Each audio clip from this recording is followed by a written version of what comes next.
that. Hello guys, welcome. How's it going?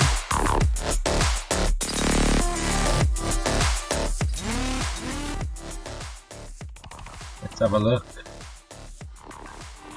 Let's begin. We'll just get a few things sorted first before we start. Connor, how you doing? My week's been, well, it's only Monday. I've had a great weekend with the family, Peppa Pig World. I've had a week off. Back on the tools today for the first time, and it's been an experience, I'll tell you that.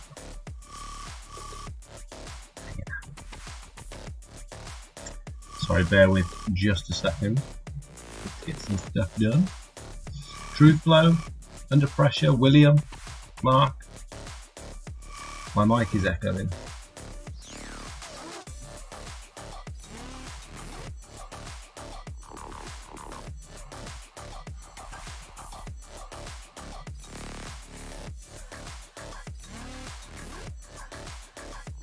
That'll be why.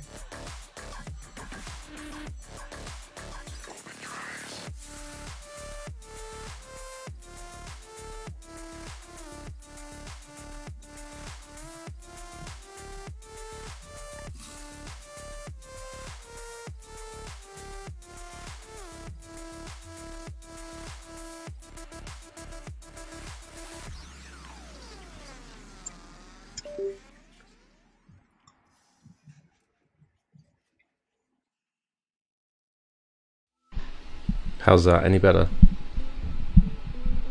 That should be a bit better. Let me know.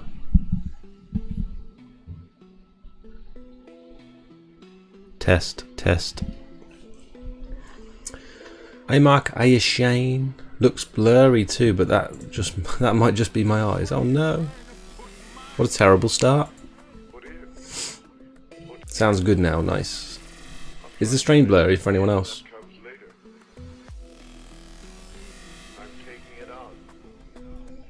Hello Charlie, you alright mate?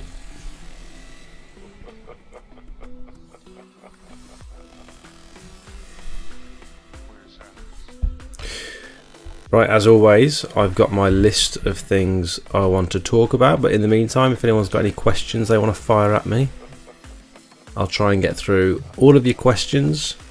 I very rarely miss anyone. The chat goes nice and slowly where I can sort of get to everyone. And then when the questions stop, I'll just go back to my talking points, and we'll basically just go until we run out of stuff to talk about. And there's lots to talk about this week because it's been a good one. Crazy weekend, crazy week off. We've got some fun things to do on today's stream. Got a quote to do. Real quote for real customers, and obviously I want to talk about my new machine as well. I couldn't get your quoting tool open. It was blurry last week, but it was my Happy Shopper internet. What's Happy Shopper? I've never heard of that.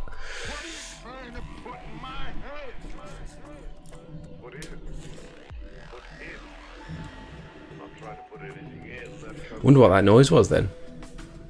Is the voice and the picture out of sync? Oh no, come on.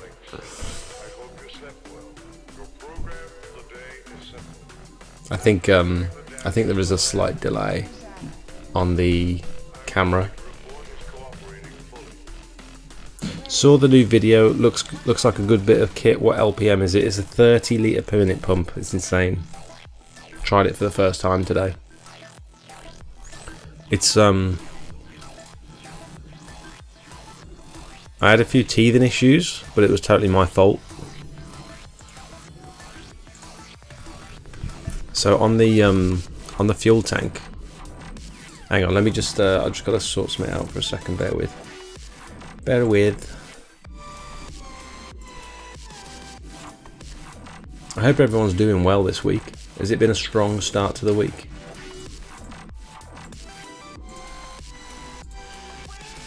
I feel like everyone's selling all their equipment. Everyone's bailing. There's so much equipment up for sale on like Facebook and stuff at the moment. So if you're looking to get started, I'd recommend having a look on there.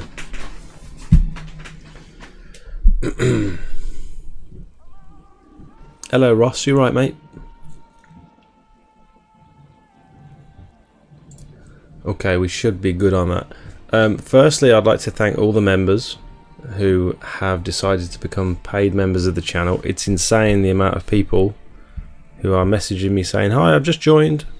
Can I get access to the private WhatsApp group? I try and add you guys as quick as I can. We've got like, how many people we've got in the WhatsApp? What do you guys who are a part of the WhatsApp group, what does everyone think of it so far? Are you getting much value from it? Like, is it like a good thing to be a part of? Is it worth the £5 a month? Is what I'm asking basically. We're going to do some other stuff for the membership tiers as well, just to make sure you're getting as much value as possible from being a member of the channel. We've got 33 members of the group chat,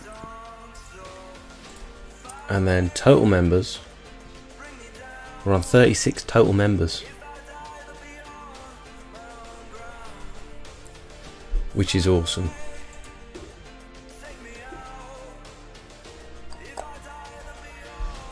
Also, for those of you that have bought the boosted memberships, what I plan to do, I think going forward now every month, I'm going to be adding a bunch of before and after pictures that aren't part of that photo pack. So if you are a boosted member, you've got access to the 50 images, and then after maybe every month or so, I'll upload more. So if you, I'll let you know when I do that. So hopefully it will continue to be worthwhile, you know. When I have questions, my first port of call is the WhatsApp group. Well worth the money. Oh, perfect. Awesome, that's good to know. How do I become a member? If you're on iPhone, it's slightly more difficult. You've got to go to the link in the description of one of my videos and open the link with Safari. It's really weird. I don't know why iPhone is so difficult. I don't think it even shows up as an option on iPhone for some reason. It must be like isn't YouTube owned by Google? It must be like a Apple Google thing where they don't want it to be part of their ecosystem or something. I'm not sure.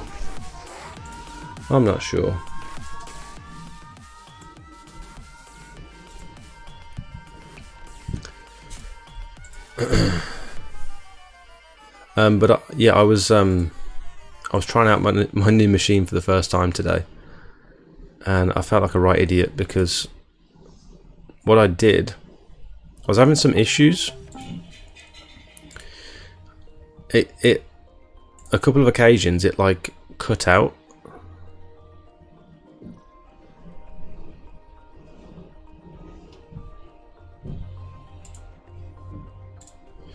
So it cut out, and then also the gearbox, the little breather, I don't know if you can see down here, there's like a little the cap, you know, where you fill the oil at the top of the gearbox and the top of the pump. They've got these little caps, and when they're in transit they're like sealed caps, but before you start the machine you're supposed to take those caps off and replace them with like breather caps. And one of them was weeping. It's like weeping fluid, and the machine kept cutting out. I was like, oh, something's not quite right here. I was kind of panicking a little bit because I was on a job. Like it was my first job back after a week off, and so I kept dabbing it with tissue, and then I checked the little eyeglass. There's like a measurer, like an eyeglass on the side, and the fluid was getting quite low, and I was sort of panicking that I'm not going to be able to finish the job before the machine runs out of fluid, before the gearbox runs out. But then I literally just took off the cap, checked the little O-ring, and I don't think it was seated properly, so I just repositioned it, screwed it back in, and it didn't leak again. I was like, oh, thank God. And then Nigel rang. Before that, Nigel rang me, the guy who actually built this up for me. And he said, if the machine keeps cutting out, like I described the symptoms to him, and he said, if the machine keeps cutting out, check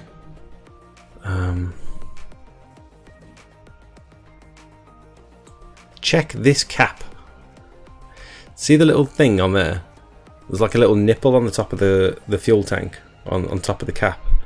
And he says, just make sure that's backed out like 2 turns, because if it's always sealed, it's gonna seal the tank, and it will create a vacuum when the fuel's trying to come out, when it's trying to like suck fuel from the tank. And yesterday, when I got on Friday night when I got it home, I sort of nipped that up. I thought, oh, that's loose, that should probably be tight. So I nipped it up, and then that was the exact reason why it wasn't able to draw fuel, and so it kept like cutting out every 3 or 4 minutes. And like that was the first thing he said. He rang me and said, "I'll check that little cap on the top." I was like, "How did you just diagnose that from a phone call, from like a 30-second conversation?" He's an absolute wizard. He really knows his stuff. Like, it was the first thing he told me to check, and it sorted the issue. So that's all sorted now, and it runs so well. I feel like it might even be quieter than my old machine, but I'm not sure yet. Insane power. I don't know what sort of bar or flow I'm running at the moment, which is like, it does bother me a bit because I'm not sure like when I'm getting the most out of the machine. I'd like to have a pressure gauge on the pump, and then I'd also like to somehow measure the flow. I don't know if you can actually do that, but what I'd like, right? Okay, Prince, no worries, man. What I'd like, ideally, if you could have something on the revs, it'd obviously have to be calibrated to the carb and calibrated with the pump when you set the machine up initially. But you know, when you're adjusting the revs with the little dial on the side, if you could have like revs versus flow. So if the revs are up here, it's probably impossible, I don't know, because every carb is set up differently. But if you could do like when the revs are at the top here, when the machine's just sort of idling, this is how much flow you can expect. And then when you turn it up to halfway, this is like maybe you're getting 15 litres per minute, and then when you turn it up all the way, maybe you're getting 30 litres per minute. If you could have a dial on the side that told you how much flow you got, that would be awesome. Because with the pressure, I'm pretty confident I can adjust the unloader valve to show me how much pressure I'm running. So adjust the unloader valve, pull the trigger, and then just look at the pressure gauge, and then I can sort of adjust that for each surface that I'm cleaning, and that'd be ideal. But I don't know if there's anything like that where you can do it with flow. Maybe there's like a high pressure inline quick release fitting that I can put onto the end of the ball valve to like adjust the flow on the fly, and then just take it off and replace it with the lance when I'm ready to clean. That'd be pretty cool. And the other thing that I'm not totally happy with at the moment is the surface cleaner, the jets on the surface cleaner that I'm using, and also the nozzle in the turbo that I'm using isn't the right size for this machine. Like, if I wanted 200 bar 30 litres per minute, I'm not going to get that through the nozzles that I'm running. I'm running 045s, which is like appropriate for a 15 litre per minute machine, not a 30 litre per minute machine. So once I open those nozzles up, I think the recommended is like 075 or 08. So literally double the size of the hole that I'm running at the moment. So the surface cleaner, I'm virtually getting a very similar performance from the surface cleaner that I was before, because it's not allowing any more water to get through than it did before. Just because the machine's more powerful, it doesn't mean the water can get through the end, and it's probably restricting it. It's probably not good for the pump, to be honest. So I need to get those changed as soon as possible, really. So I'll probably order a turbo nozzle tomorrow, and I'll probably order some new. I need three like jets for the surface cleaner, because I've got like a triple bar on mine, not a double. And then you need to divide that obviously by the flow. It's quite complicated, really. Hey, you Ricky, mate, you're right. Cracking setup. It's nice, isn't it? I'm really pleased with it. Absolutely buzzing.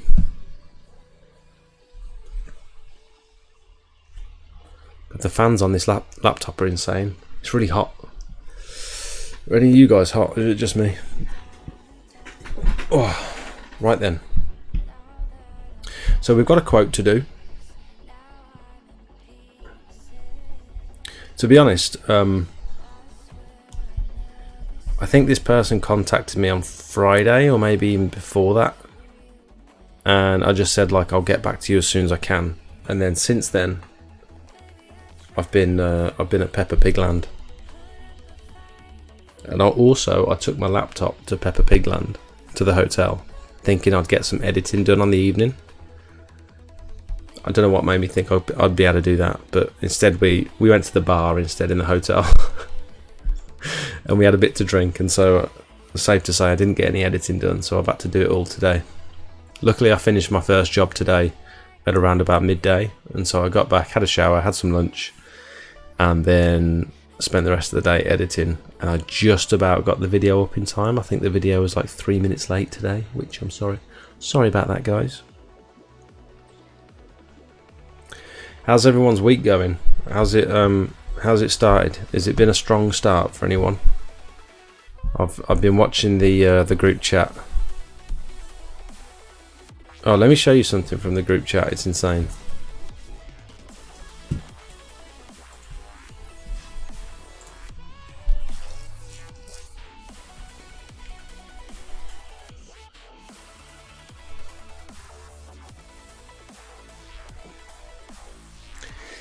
Have we shared the price tag for the new machine and install? I'm not sure if Nigel wants me to discuss price. If he gives me the go ahead, then I'll let you guys know what the price was, but I don't mind telling you. I just don't know if it's something he's going to be offering going forward. Morris, welcome. No, I mean I'd be wondering the same question if I was, following someone. So I don't blame you for asking.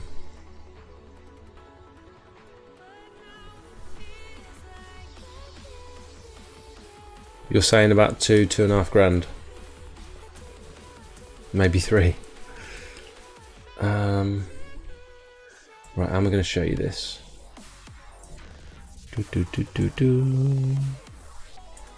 Look at this. This is Michael. Michael's a new member of the chat. This is a graffiti job he went to. I think he said he went to the other day. How insane is that? And it looks brand new now. And he's got the video. He's got the video from the customer from their Ring doorbell.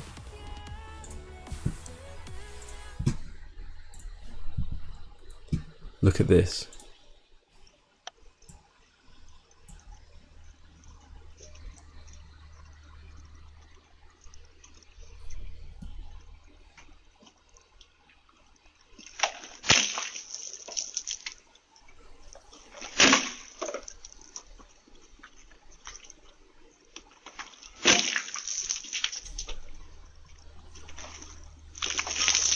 How can you do that?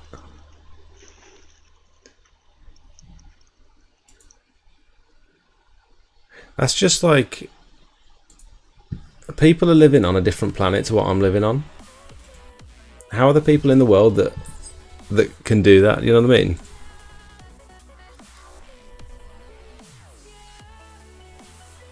He's done a cracking job of it.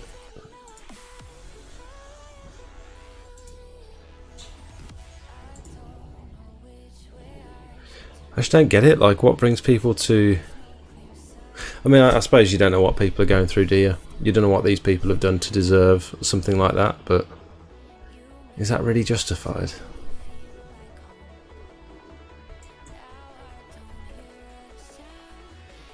That's insane. I've not done a graffiti job before. I'm excited for my first one. And I do need to do some research on graffiti removal because I've just never done it.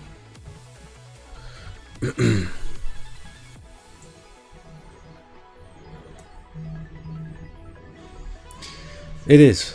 Charmers, I know.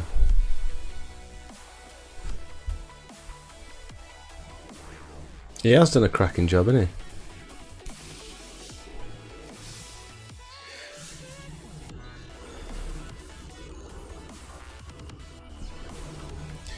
Peter, what are you talking? What are you talking about, Michael Jordan? Will he still be considered the greatest basketball player of all time if he played all over the world? Are you having a different conversation? Or did I say something that made you say that? The house is an Airbnb, by the way. No way. No way. I'm just getting a call from Callum. Bear with. Hello, mate. Hello, mate. Here we go.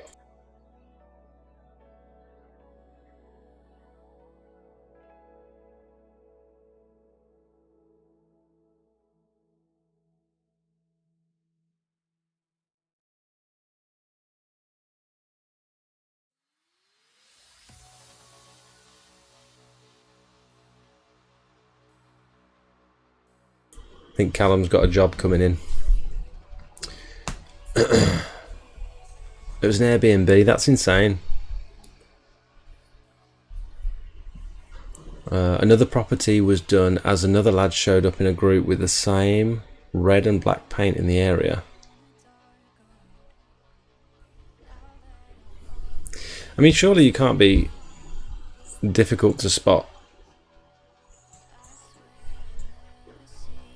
Like, was it a competing business? Was there another Airbnb down the road that they're taking business from or something?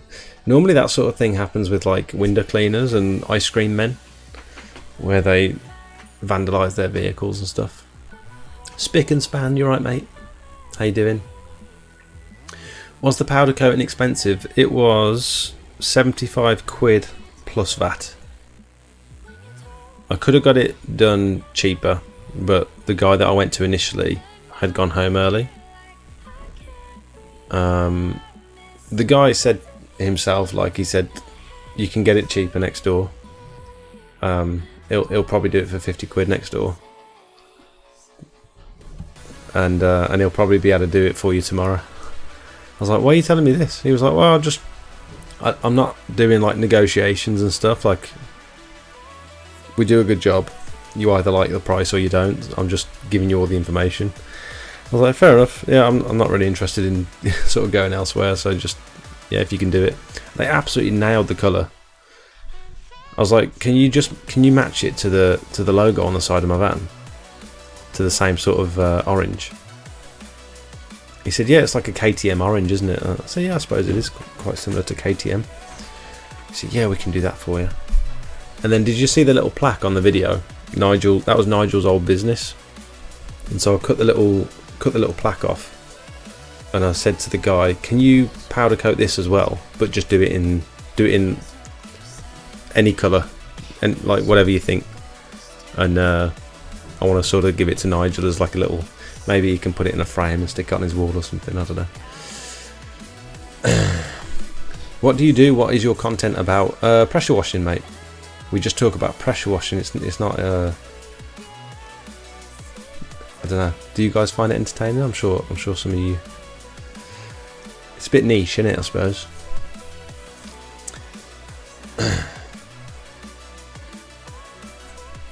Hello, Callum. I seen Michael at B&Q buying paint the other day. We had the ice cream wars up here in Glasgow. Murders and houses being burnt over turf. Murders? Ice cream men murdering each other.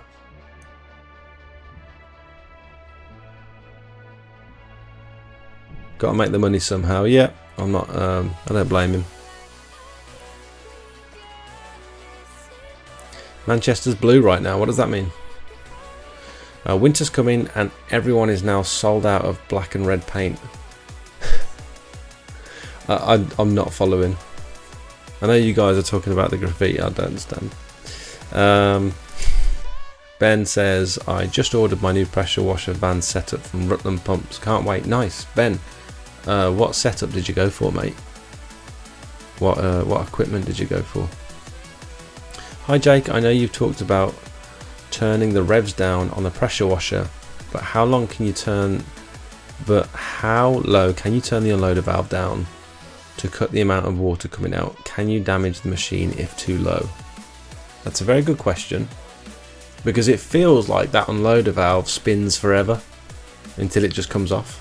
And I think I actually saw the guy from Pressure Washer Sales and Service in Evesham, when he was doing my unloader valve, when he was adjusting my new one, he spun it back all the way off until he pulled it off, and then he could adjust the little nut inside to see where it cut off, and wherever that nut is determines the highest bar, the highest pressure that your machine can run at.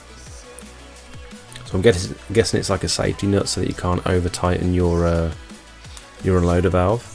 But turning it back, I don't think turning it back necessarily affects the pressure. Sorry, I don't think turning it back necessarily affects the flow. As far as I'm aware, it only affects the pressure of the water coming out, not how much water is coming out, because flow and pressure are two different things. But it's a good question. Maybe that's something I can ask.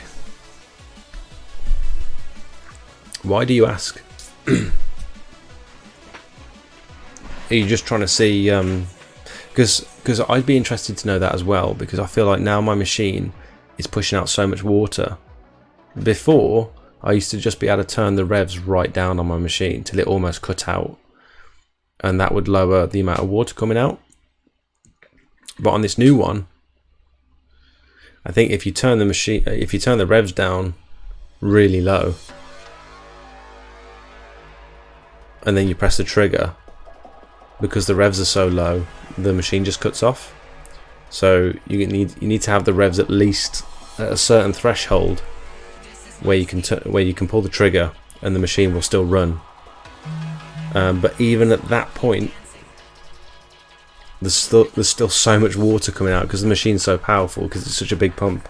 There's still so much more water coming out than there was on my old machine. It's like, what do I do for like low pressure situations, like tarmac and stuff, and concrete where I don't want to etch it? Do I just then use the unloader valve and turn the unloader right down? Hi Gary, you right mate? The legend that is Squeaky Clean Dave, I noticed using the bag idea and mention your idea. The bag? Are you talking about like the rubble sacks? The little 50-litre rubble sacks? I was quite pleased with that idea when I first, because I'd noticed everyone else was sort of scooping it into buckets or washing it down drains, and I thought there's got to be a better way to like filter the water out of these bags, or filter the water out of this dirt, so you're just left with a dry pile of dirt. And then I just did some research on like what materials, you know, like tarpaulin and what sort of materials actually drain water through. And woven polypropylene is the way to go. The one thing to note, if you're reusing those bags over and over again, the pores in the woven polypropylene do get clogged up with sand. So you can use it like 3 or 4 times, and then eventually it won't drain the water out as quickly as like a fresh bag would. That's just one thing to notice. But they're so cheap, it's like, I can't remember how much they are. They're like £3 for 5 bags or something. It's definitely worth having a couple of packs in the van.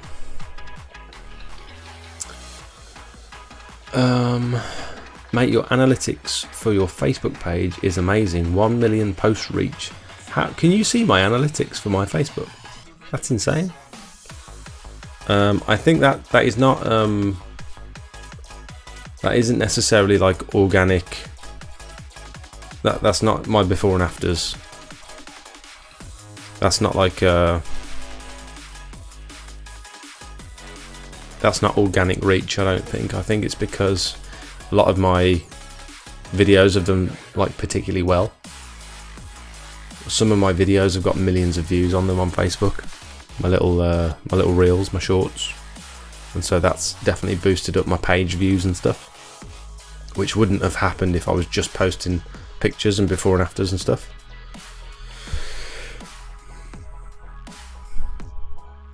$30 litre per minute, you're basically a fireman. We've got a couple of firemen in the chat, I think. Oversized nozzles. Charlie just put something in the chat about my nozzles. He's always talking about my nozzles, is Charlie. Jake, your new machine turbo nozzle is like a size 9 or 10. So 030 for the surface cleaner. So 3 030s. Because it's a triple bar setup. Makes a 090. So Charlie, would you still recommend 25-degree fan jets? Like if I was going to go, I'm thinking about getting an additional surface cleaner. So one for doing tarmac and concrete, where it's like a nice, I can turn the pressure down. It's a nice, even, spread out jet pattern to avoid damaging the surface. And then another one which is like a more hardcore, as much water as possible, and then like more finely focused for block paving, to see if I can actually efficiently clean block paving with a surface cleaner.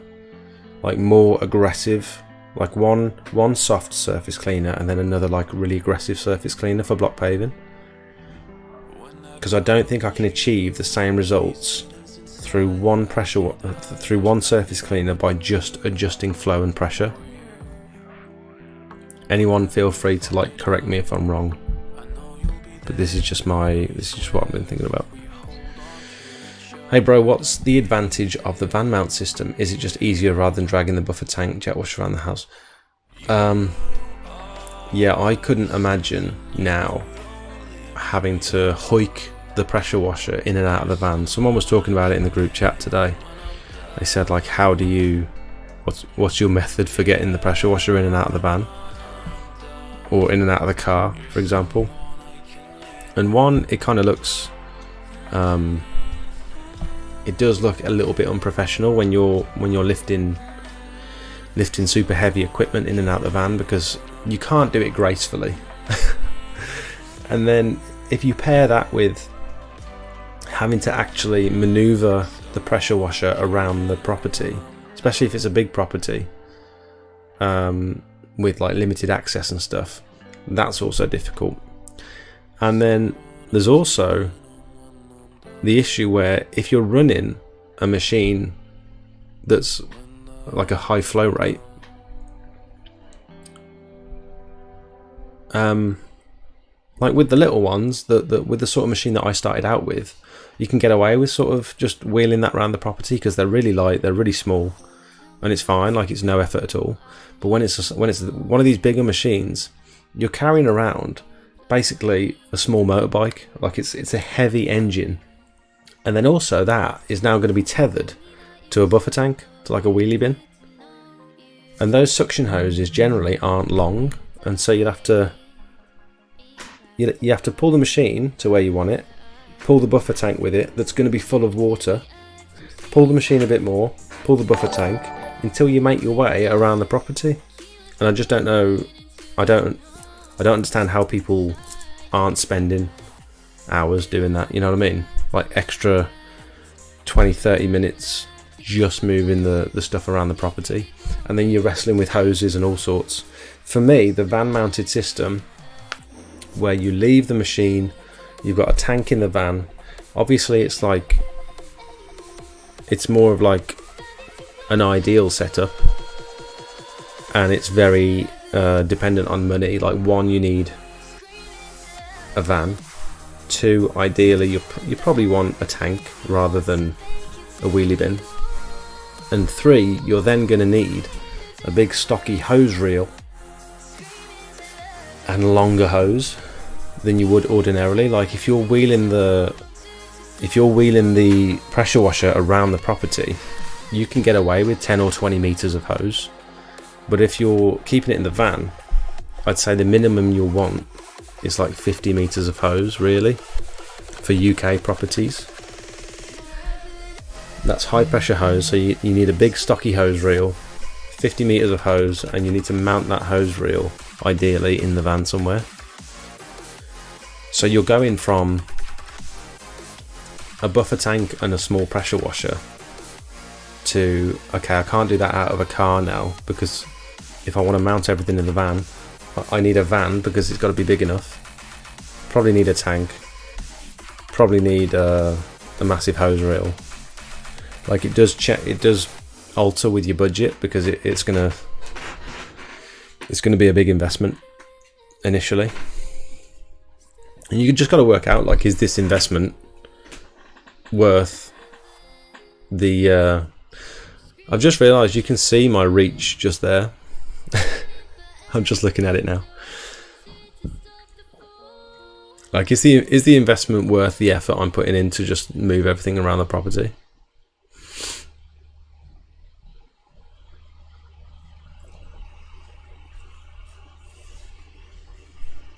What bags do you use? Store.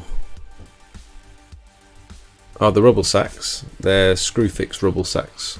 Screwfix 50 litre rubble sacks. Woven polypropylene. I have a boiler but struggle to generate pure steam, so I thought I need to reduce the amount of water going to the boiler so it has a chance of heating when the water's heating the water to 150 degrees. It's a 21 litre per minute machine. That's yeah, that's an awkward problem to have, isn't it? If you've made that massive investment into hot water and your machine's pumping the water through too quickly and it's not allowing it to actually heat up.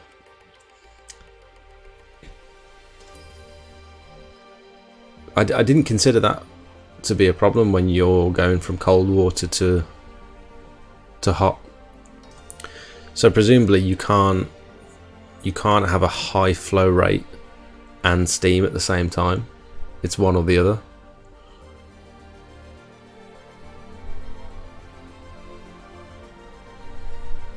Hope the new machine is covered insurance wise. What makes you say that, Ricky? Are you talking about theft or breaking down? Sent you a possible job. Thanks, Callum.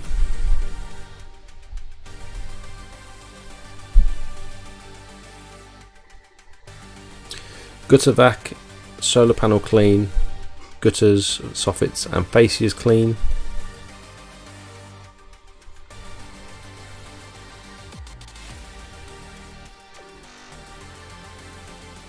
In Oxford.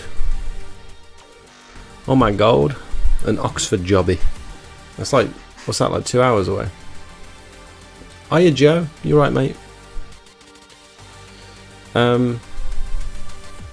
Callum, have you got a date in mind? Because I'm booked up for about 2 or 3 weeks now, I think.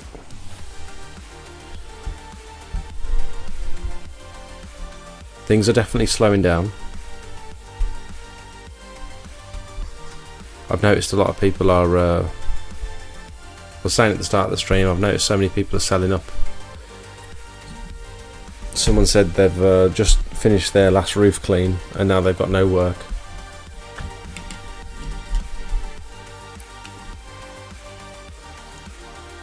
It's definitely slowed down a bit, but I think in these months, in these as soon as the kids break up from school, everyone's going on holiday.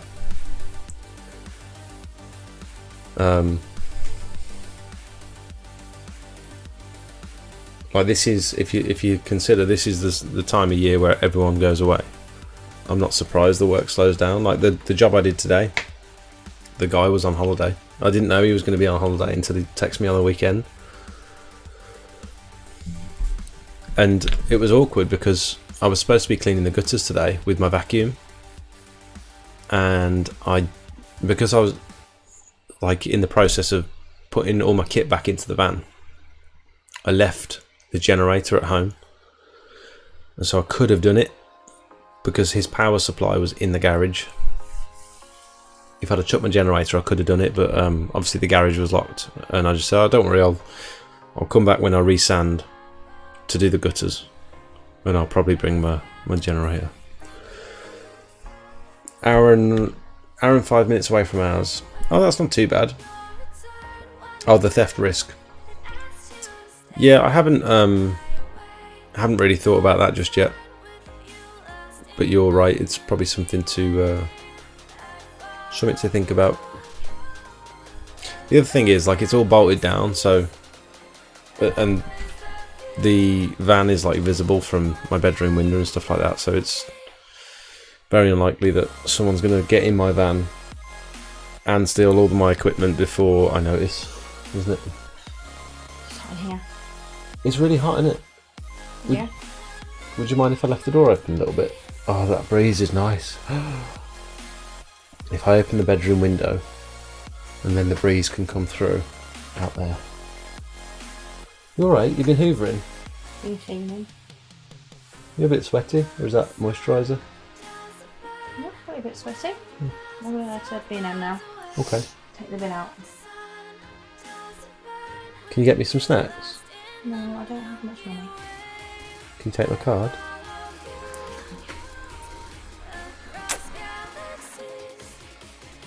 It is Monday. Monday is generally McFlurry night. You'd rather spend your money on snacks than May's present. That's not what I said.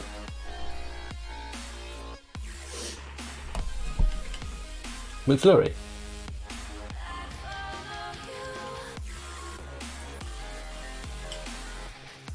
I think it's on the stairs.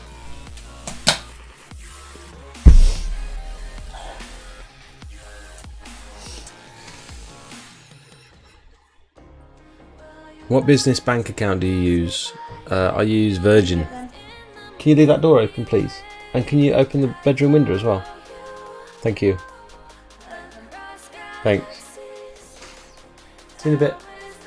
Have fun. It's always a risk when girls go to B&M. They come out with stuff that... Oh, she's not reacting, doesn't matter.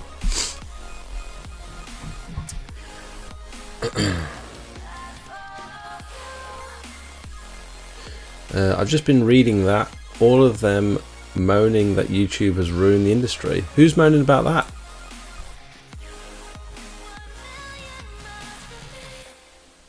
That's interesting. I haven't seen that conversation. Not started yet, and it's daunting watching so many sell up. If I was thinking about it today, like if anyone's blaming other people starting in the industry, if anyone's blaming that on them not being able to generate work, then they're just looking for excuses.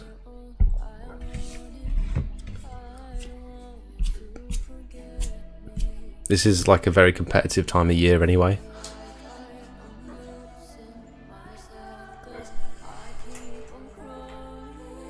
Been seeing a lot of Facebook lead ads for pressure washing jobs. Obviously a lot of guys are out of work lately.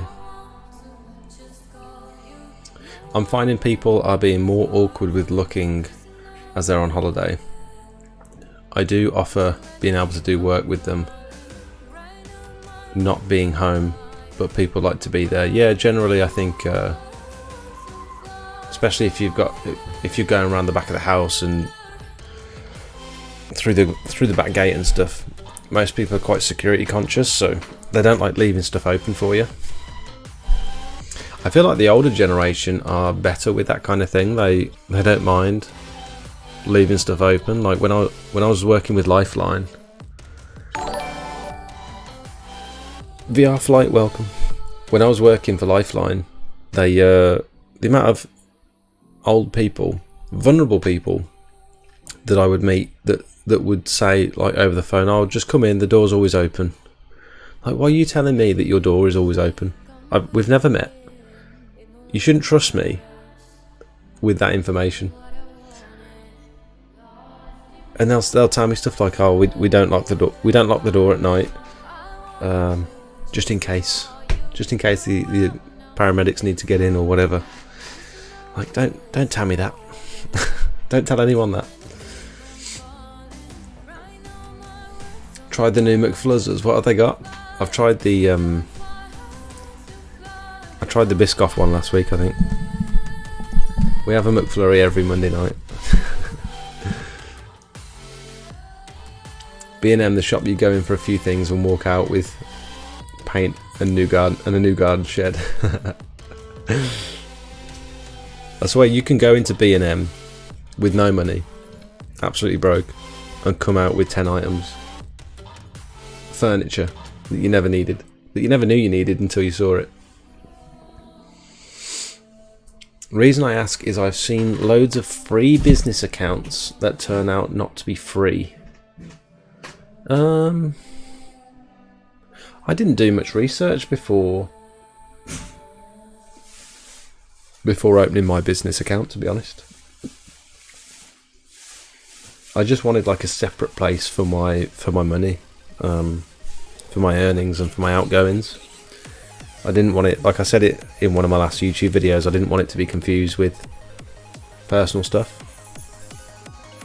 I think it's really important, and it's made things so much easier that I've got a separate dedicated account. I don't treat it as my money at all. I treat it as the business's money.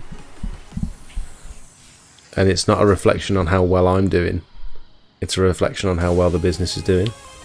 And I don't like dip into it for stuff. I take my wage every month and that's it. I need to talk to my accountant, like if I, you know, when you wanna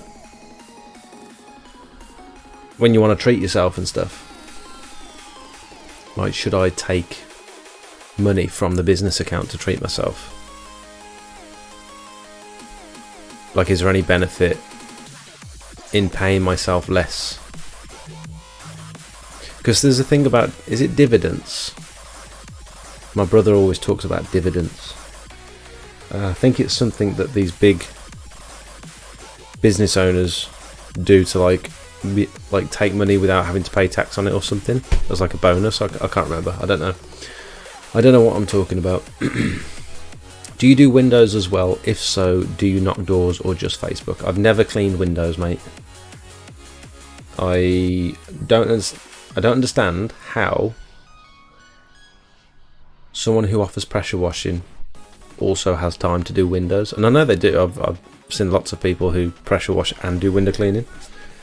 And I don't know how you can maintain a full window cleaning round, and then when pressure washing season kicks in, how you can still maintain all those clients as well as offer extra pressure washing services as well. And generally I don't like to spread myself too thin. I think I want as little equipment as possible. Like, I'm pushing it with the gutter vacuum. I have the gutter vacuum because it's super useful for my pressure washing work. And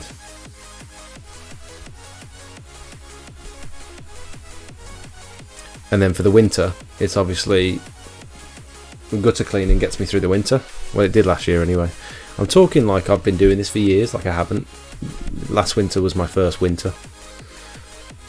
Bear with me, I just need to check whether we've got sellotape, because it's Maya's birthday on Wednesday and Sophie's going to B&M. Bear with. 2 seconds. Enjoy some music. Heavy drum and bass, no doubt, knowing this playlist.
Sorry, my microphone's off.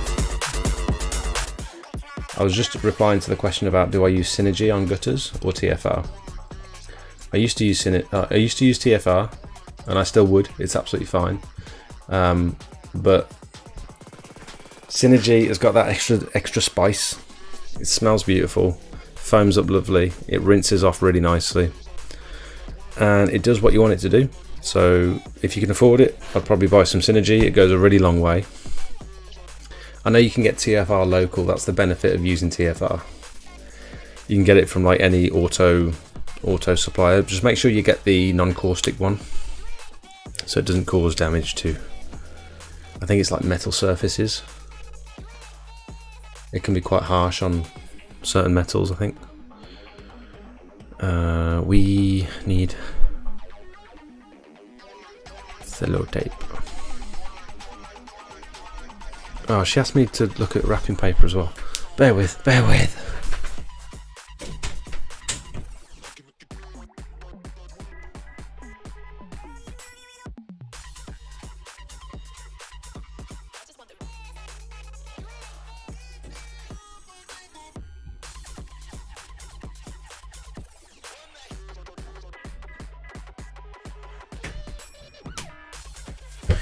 Sorry about that, guys. Sorry about that.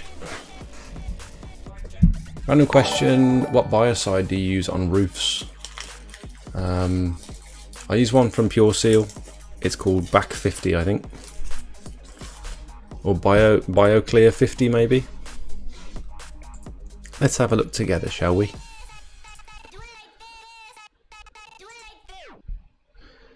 Back Clear.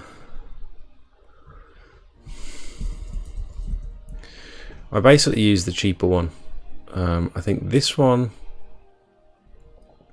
is $17.99 for 1 litre, which is BioClear Pro. So I think I use the Back Clear Pro, which is 30 quid for 5 litres. So that one works out cheaper. I think they're both the same dilution ratio. To be totally honest, it's not clear to me the difference between them. So this is the one I use. You can use it on roofs and ground surfaces.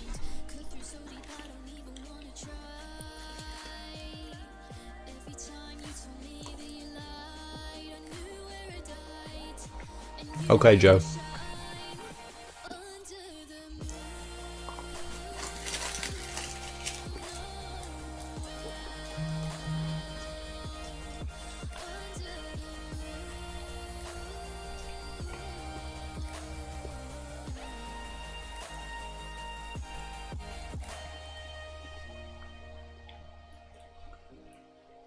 Callum, yeah, it's difficult when customers try and negotiate. If you just, you could just tell them that this is the most competitive price I can offer, accounting for my time, my travel, my fuel, materials, the equipment that, you know, my expensive equipment that I use, and this is where I know you've only recently started up your social media pages, but this is where I can say to my customers, if you want some sort of guarantee of quality, go and have a look on my Facebook page, have a look on my portfolio, at all those other jobs, and then you can determine whether you think the quality of the workmanship reflects the price, because I think it does. So when you don't have like a big portfolio behind you, it is a lot more difficult to be able to like easily justify the price you're charging. But the customer can either afford it or they can't, and that's not to say you're too cheap or too expensive, or you know, it's just it's one of those things, isn't it? It's each customer's different, and some customers are looking for the cheapest quote, and other customers are looking for the best service. And then you've got the people in the middle that are looking for a bit of both. And you can't cater to everyone. If there is room to move in the because like I'm not going to give someone a price of say 200 quid and then they say could you do 150, and I'll be like, yeah, all right, yeah, why not. It's like if I could do 150, I'd have given you that price at the beginning, because how can I justify bringing my price down 50 quid? You know what I mean? They want a £110 discount. I mean, you wouldn't have priced the job where it is to have room to offer a £110 discount, you know what I mean? And you don't have to go into detail of why I can't, you know, why you can't do it. It's just, I suppose, unless you've not broken the process down, some customers, you could, like, I can say, this isn't just me spraying water on your drive. You know, break the process down and say, I'm going to clean your drive with extremely powerful industrial grade equipment. I'm then going to use some harsh chemicals to make sure this and this, and then I'm going to come back and resand it to a high standard. And you can, yeah, I'm sure there's maintenance plans that you could offer people as well. But sometimes the customer doesn't know what's involved, and so at that point it might be worth, if you want to justify your price, breaking down your process for the customer if you haven't already. Look at that rust removal, that's insane. I see this guy posting a lot. Greenway. Arden, you're right, mate.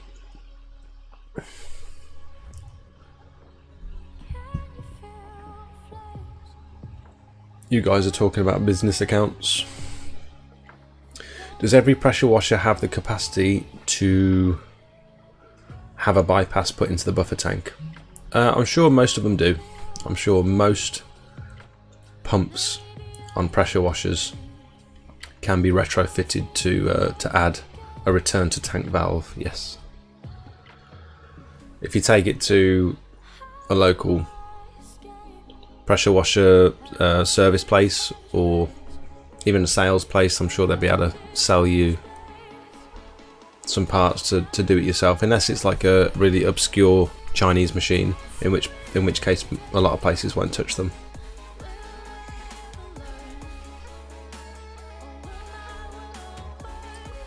Right, I'm just catching up on your questions, sorry about this. Hi mate, saw your block paving where the stormy weather ruined the sealant.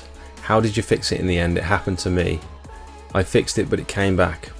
So I did a 50-50. I've got a whole video on it actually if you want to watch the video. I think I did a 50-50 mix of the same sealant again and xylene. You can't do it with all sealants. it has to be like an acrylic based sealant, which I think the majority of its build up is xylene. And so I was able, if you look on this video,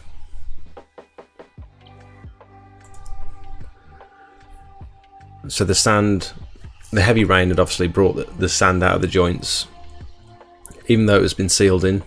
It was extremely heavy rain, worst that I've ever seen really in you know, the recent years. And then it turned the whole drive white and patchy. I'm sure you can see it on video. I don't know.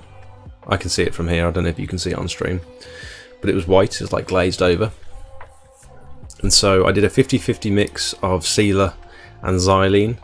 I did a few test patches. And that resolved the clouding issue after I'd resanded the drive.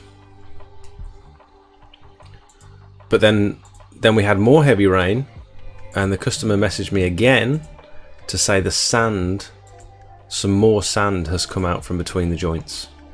And I was devastated when she texted me. I was like, I can't believe I'm having to return to this property again to fix another issue. So the xylene, this is actually how it looked. This was just pure xylene. This is how it looked when it dried as well. It dried really well. You can see top right of the image there. It fixed the issue. But I think because I was using a 50-50 mix of xylene thinners and sealant, it didn't lock the sand in the joints again, as I'd hoped. Whereas if I'd have used 100% sealant, maybe done a couple of coats on it, it might have solidified the joints a bit better. So it's only a small patch apparently that I've got to rectify again, but I'm going to do that next week, I think. And I'm just very frustrated about it all. It's really, I've totally lost confidence when it comes to sealing, just based on this one experience. But as long as you go back and you show the customer that you're going to fix it and you're going to try your best, and that's all you can do really, isn't it?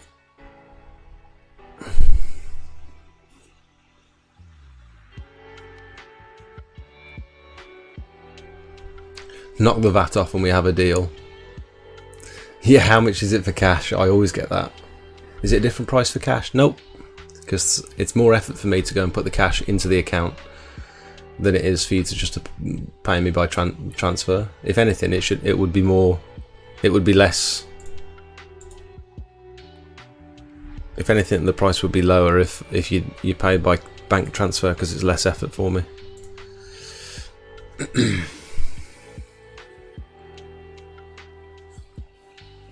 Evening, Nathan. You alright, mate? She's one of those red flag customers. Oh dear. Maybe she's not your customer, mate.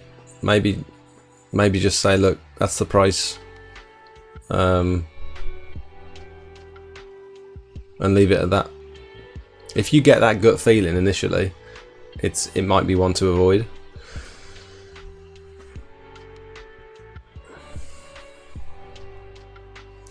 The issues I've had this year is being paid in cash. Never thought that would be a problem.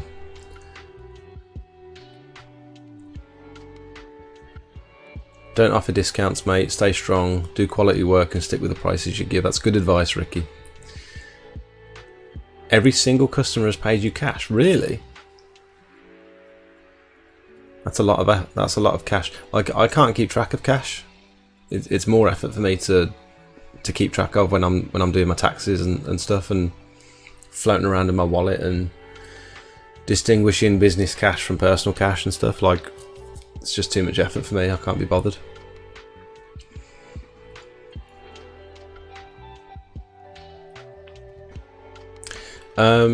Danny, I can't remember exactly how much it was. I think it was about 200 and something quid, but that was with other stuff as well. And that was a local company to me in Evesham. Pressure washer sales and service in Evesham did it for me. I have around £3 to buy a pressure washer and all the equipment, looking to start my business soon. Can you recommend a good starter washer? Yeah, have a look on PWS or Rutland Pumps. PWS do the Alpha range. Come and join the Green Army. They do these Alpha A2 pressure washers. You can spec it out to which engine you'd like. I'd either go for the Honda or the Vanguard, and then you'll probably, with that budget, you can probably afford the 21 litre per minute version, and then you'll want the turbo pack because that comes with the turbo lance. Unless, I'd suggest if you've already got a van, you might want to consider going to Rutland Pumps and maybe designing your own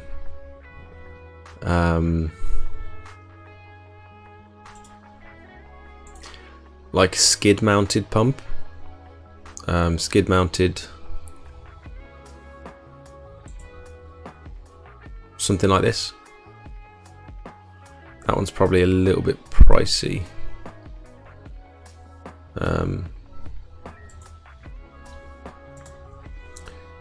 Basically, you could van mount it.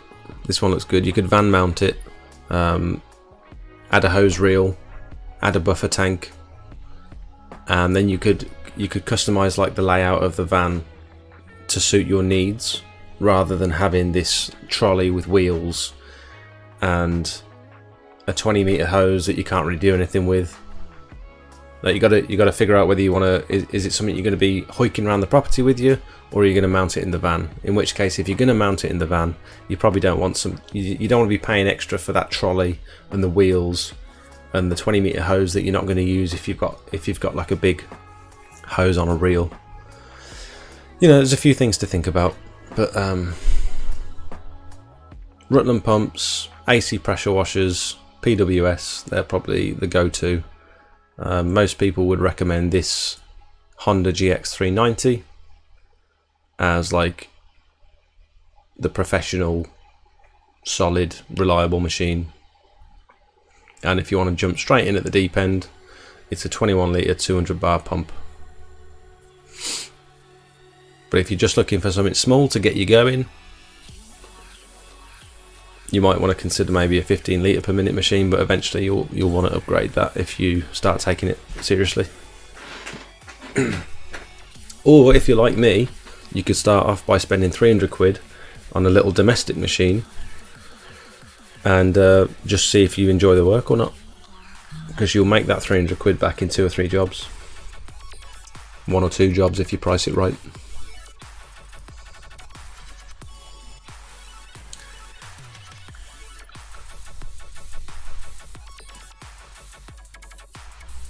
I always give them the option cash, card or bank transfer. I also take check. I think check's quite convenient because in most banking apps now you can scan a check with your camera, and it'll put the money straight into your account as like a pending balance, and then it'll tell you within like 1 or 2 days whether it's cleared. I think checks are quite, especially for like the older generation. Sometimes they don't have cash in the house and it's difficult for them to go out and go to the cash machine, and also a lot of them aren't doing online banking, so a check is sometimes quite a good option.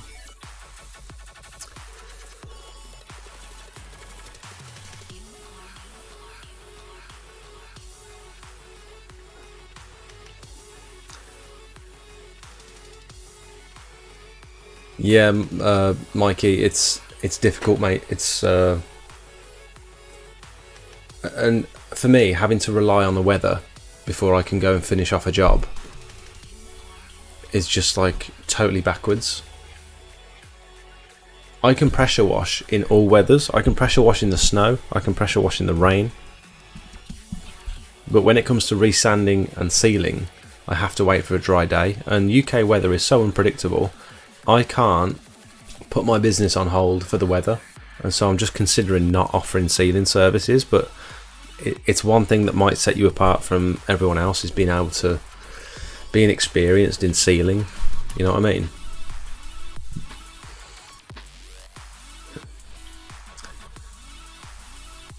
What's up with our Lonkin 420 Kiam machines? Yeah, everyone's got them. Everyone's got them. It's because they're cheap.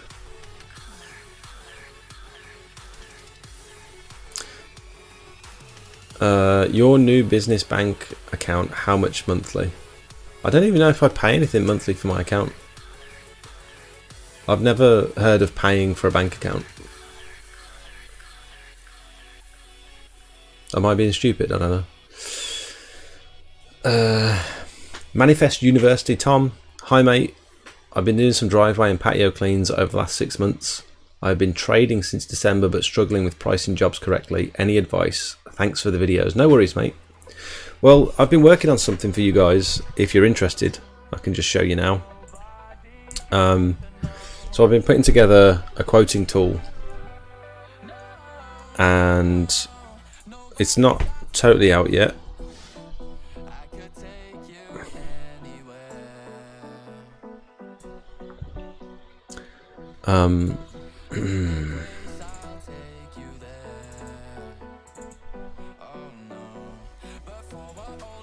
Wrong one. Where have I saved it? Here we go. So this is my quoting tool that I'm working on, and it started out as just a the link should still work. Someone said that I was having trouble with the link. It's just a OneDrive link.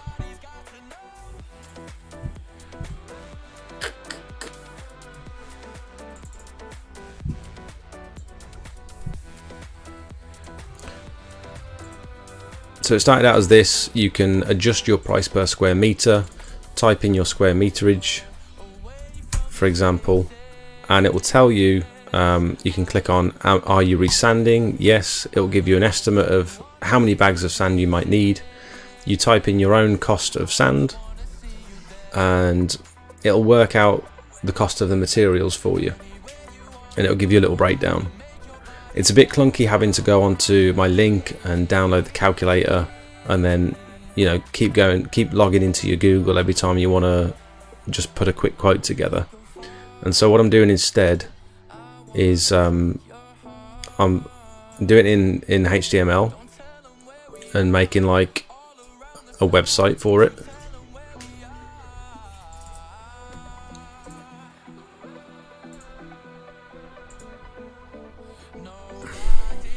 So I've been working on this for the last, like, I did a few evenings on it last week, and it's really coming together. It's going quite well. Everything's functional at the moment. The only thing that isn't functional are these little tick boxes. So what I want to do is say, are you resanding? Yes. Okay. How much do you want to add on per square meter? So at the moment the default is going to be 50p per square meter for the labour for resanding. And then are you sealing? Yes, add this much on per square meter. You can also do a percentage markup, which I don't think is currently working at the moment because I haven't programmed that bit yet. But like, if you adjust your square meterage, it will update the prices down here. So I like the way it's looking at the moment. It's going quite well. It's not quite ready. I've still got probably another few evenings work on it. And someone also suggested, once you've put in all your parameters and you've got a price at the bottom, for you to be able to like copy and paste a breakdown for the customer. So if you just want to send a quick quote,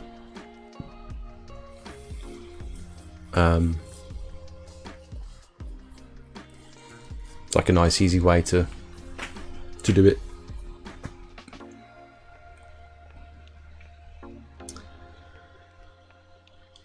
Quoting tool is good. I've used it a couple of times so far. Nice. Yeah, you need if you want to do it on your phone like easily, You need the Google Sheets app. Oh, add a VAT button. Oh, that's a good idea.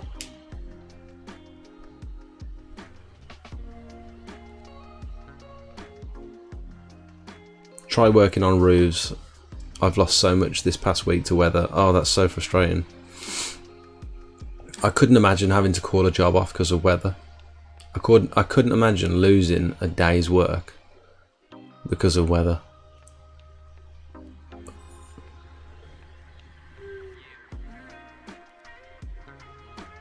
If anyone's got any feedback, I really like that idea, William. If anyone else has got any feedback on what they think would be beneficial on this quoting tool,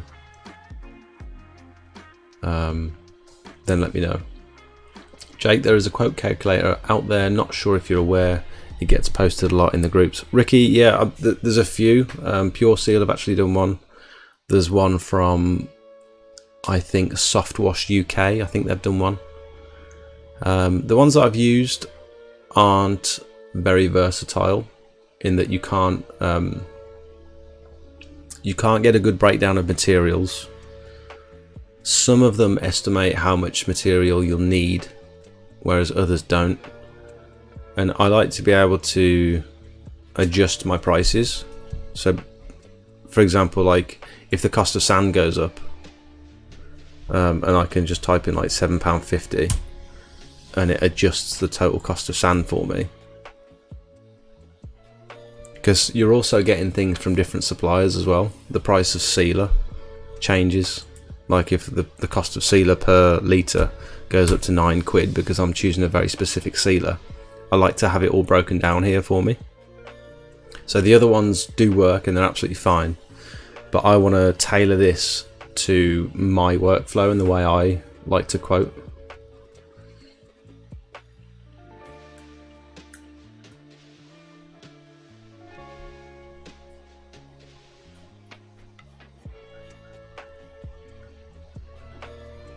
I think the price per square metre is obviously different in certain areas. I'm just currently trying to find a sweet spot of what to charge. What do you guys tend to charge per square metre? So it's also based on your experience as well and the level of service that you're offering. Like for example, for someone whose their chemical knowledge isn't great, or you know, the knowledge of different surfaces that you haven't got much experience cleaning tarmac, for example, or cleaning resin, you might not be able to justify charging what I charge. So I'm around about £4 per square metre for block paving at the moment, like plus the cost of sand. But if you've not been doing it as long, like I've only been going for almost 2 years, but I feel like my level of service warrants the price that I'm charging. And someone who's been doing it for 6 or 7 years might have a few tricks of the trade and they might be able to do it a lot more efficiently. They might be, you know, cleaning windows after they've finished pressure washing the drive, for example. They might be offering like a full window clean as well, and so their price might reflect that. Oh no, the dog's chewed her shoes. No way. Oh, she was going to send them back as well. Mate, Coda's been at the kennels all weekend and she's absolutely pooped. She's so tired.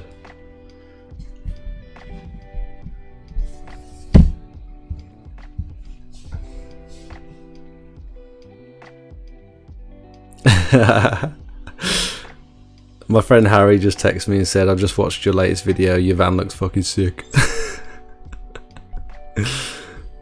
That's cute. What else did I have on my list? Let's have a look. Oh, I signed into ChatGPT earlier to give it a test question. And it was insane. Someone mentioned on last week's stream that we should try out ChatGPT.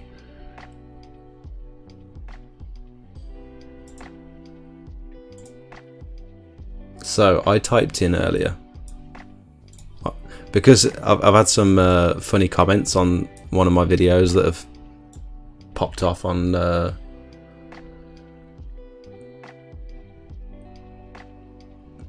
YouTube at the moment.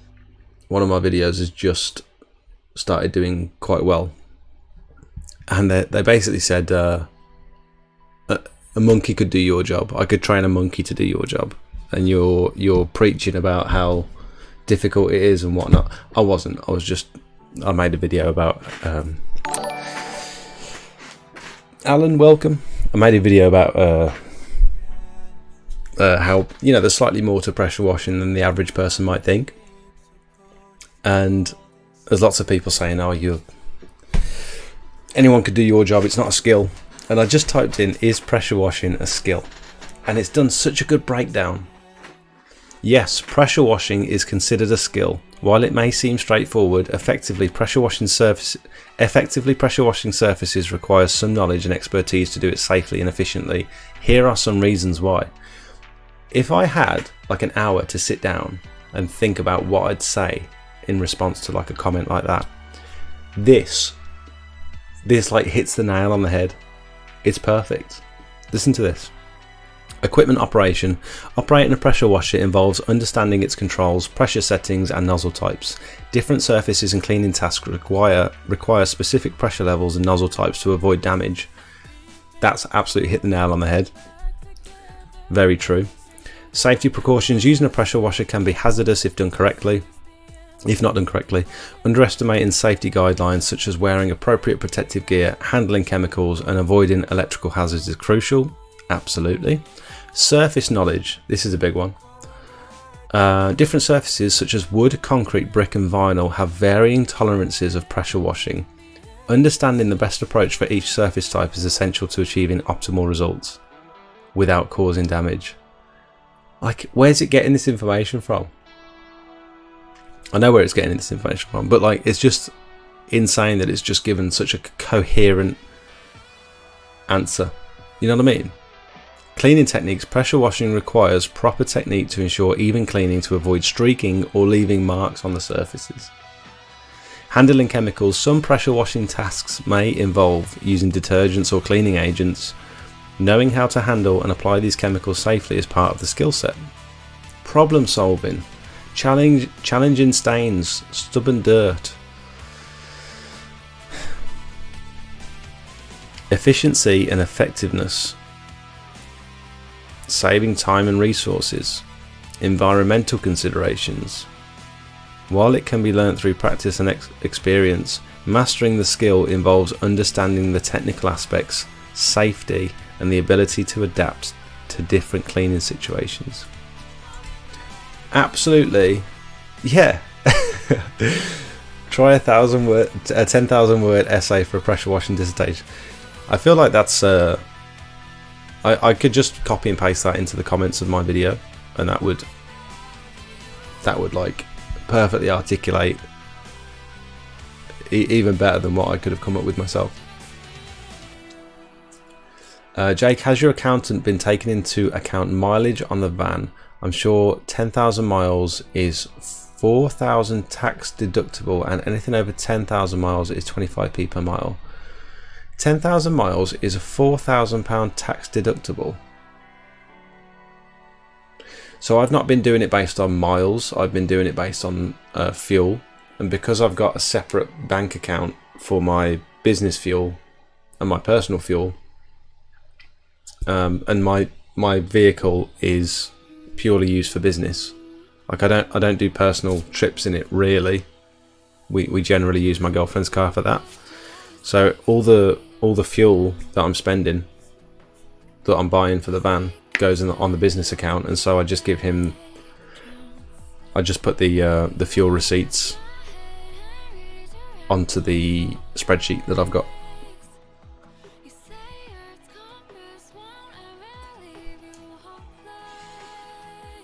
How is she with the other dogs these days? Cheese is getting real bad. Oh no.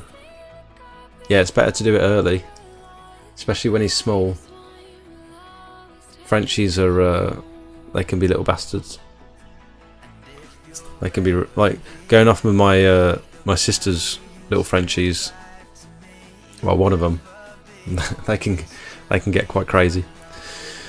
What else should we ask ChatGPT? Anyone got any good questions about pressure washing that we should ask? I wrote one down earlier. Here we go. What is the best and cheapest way to advertise my pressure washing business?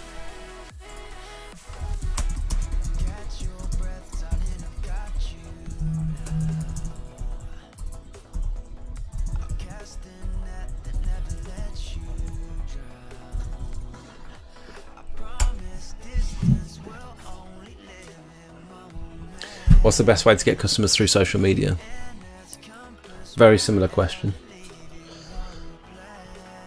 Here we go. The best and cheapest way to advertise your pressure washing business will depend on your target audience and the specific market you operate in. Here are some cost-effective advertising strategies. Online presence and social media. Create a professional website that showcases your services, contact information, customer testimonials. Utilize social media platforms like Facebook, Instagram, Twitter to engage with potential customers. Share before and after photos and run promotions. Nice. That would be my first. Piece of advice, I think. Optimize your website and online content for local search keywords related to pressure washing in your area. This will help potential customers find you when they search for services like yours online.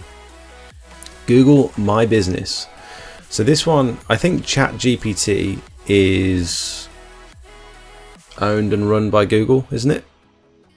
And so it's interesting that they've actually mentioned Google in here rather than any other company,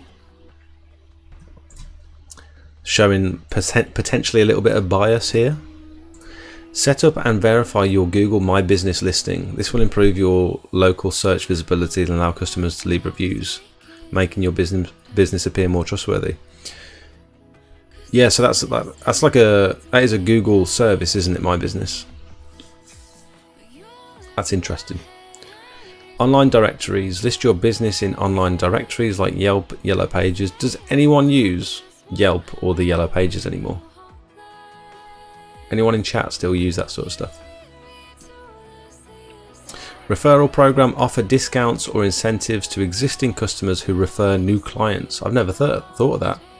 I feel like word of mouth sort of speaks for itself. If I do a good job and someone recommends me to their friend, I feel like their friend is going to get the work done anyway, regardless of whether they get a discount or not. I don't know how much the discount is going to incentivize them. You know what I mean? How can I use a pressure washer with no arms? Been seeing people doing lead ads and it's like £4 to £10 per lead. Have you heard of Bark, William? I think it's a similar thing on Bark. You like pay for leads. It's weird. Don't think I've ever picked up a job off Instagram. Dave, I don't think I have either, to be honest. I've had lots of people get in touch with me about running their business and stuff through Instagram, but no one getting in touch about getting a quote. I did actually. I had an old friend who got in touch about getting a quote. The Yellow Pages do have a web page, yeah, I think so. They are good for backlinks for your website. What do you mean by that?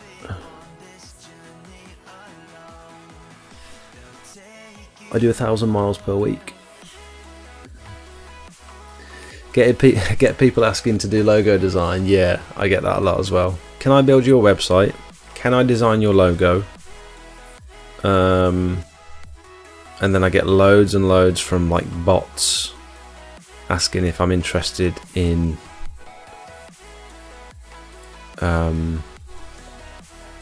like buying views, paying for like more views on my videos, paying for more views on my Instagram.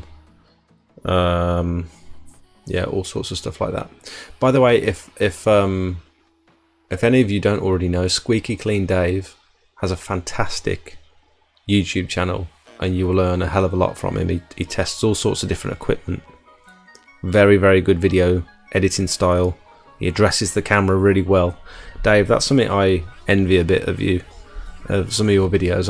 I don't know how you're so comfortable talking to a camera, particularly in front of customers' properties and like on main roads and stuff where there's people walking past. I feel like if I'm on my own, I don't think I've got the confidence to just talk to a camera while there's people sort of floating about. I don't mind doing it here because I'm in the privacy of my own home. Kippy, out. You're not allowed in here.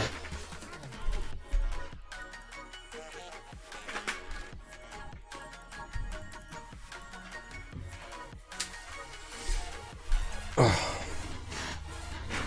My son's allergic to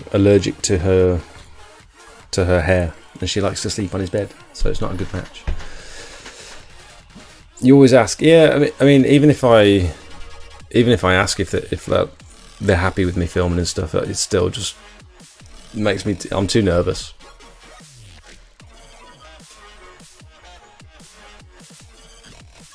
You don't think you could do a live chat? No way. So you're like literally the opposite to me. What is this song? Hey pal, loving the videos. Curious to how much high pressure hose I would need to get started in the business. It depends if your machine is going to be van mounted or whether it's going to be a machine that you walk around the property with. If you're going around the property, 10 to 20 meters of hose is fine. If you're going to mount it in the van, in the UK, you'll probably want at least 40 meters. I've got 50 meters. I've got like a 10 meter extension, and that is just enough for like the bigger jobs.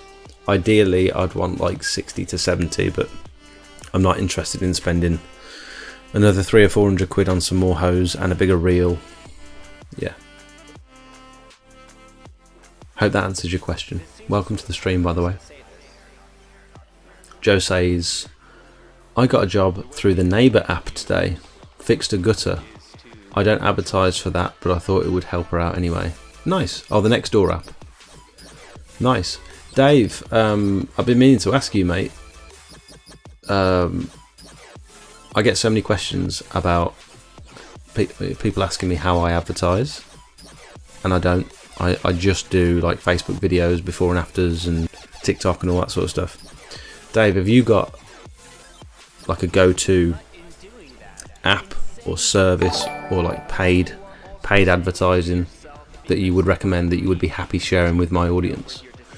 Martin has become a member of the channel. Thank you so much, Martin. He's a boosted member as well. Feel free, Martin, to drop me a message on WhatsApp and we'll get you added to the WhatsApp group chat. Thank you so much for deciding to become a member of the channel. You're now considered special.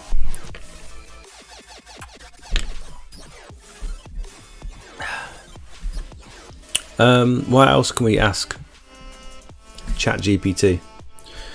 Here's one I get a lot. Here's one I get on TikTok all the time. What is the best pressure washer?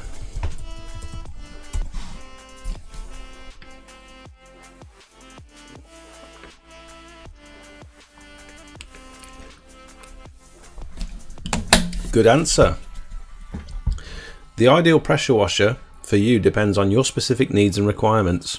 Factors to consider when choosing a pressure washer include power source. Pressure washers can be electric powered or gas powered. Electric pressure washers are typically more suitable for light to medium duty tasks, while gas pressure washers are more powerful and better for heavy duty tasks, but are a lot noisier and require more maintenance. PSI stands for pound per square inch and indicates the pressure output. Higher PSI ratings generally mean the more power and capability to tackle tougher cleaning jobs. Flow rate. Oh, it even talks about flow rate. Look, gallons per minute, or litres per minute in the UK, stands for gallons per minute, represents the rate at which the water flows through the pressure washer. Higher gallons per minute can speed up cleaning process. Portability and size. Consider the weight and portability of the pressure washer, especially if you plan to move it around frequently. Attachments and nozzles. Look for a pressure washer that come with a variety of nozzles and attachments to cater for different cleaning tasks. Brand, reputation and reviews. Research the brands and read customer reviews to gauge the reliability and performance of the pressure wash you are considering. It even names some reputable brands: Karcher, Sun Joe, AR Blue Clean, Ryobi, and Simpson. I've never heard of a Ryobi pressure washer. Should we have a look?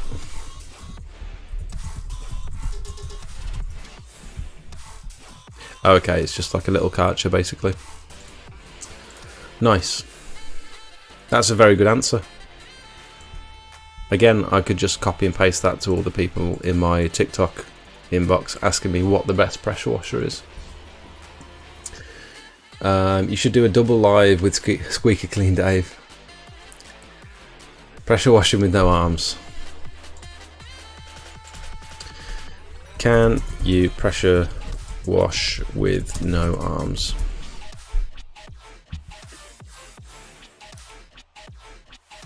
I don't have a physical presence. Oh, it thinks I'm asking if ChatGPT can pressure wash with no arms.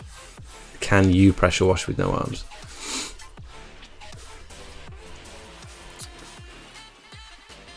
Typically operated by a person who directs the nozzle using their hands. Potentially not Joe, unfortunately. Sorry, mate.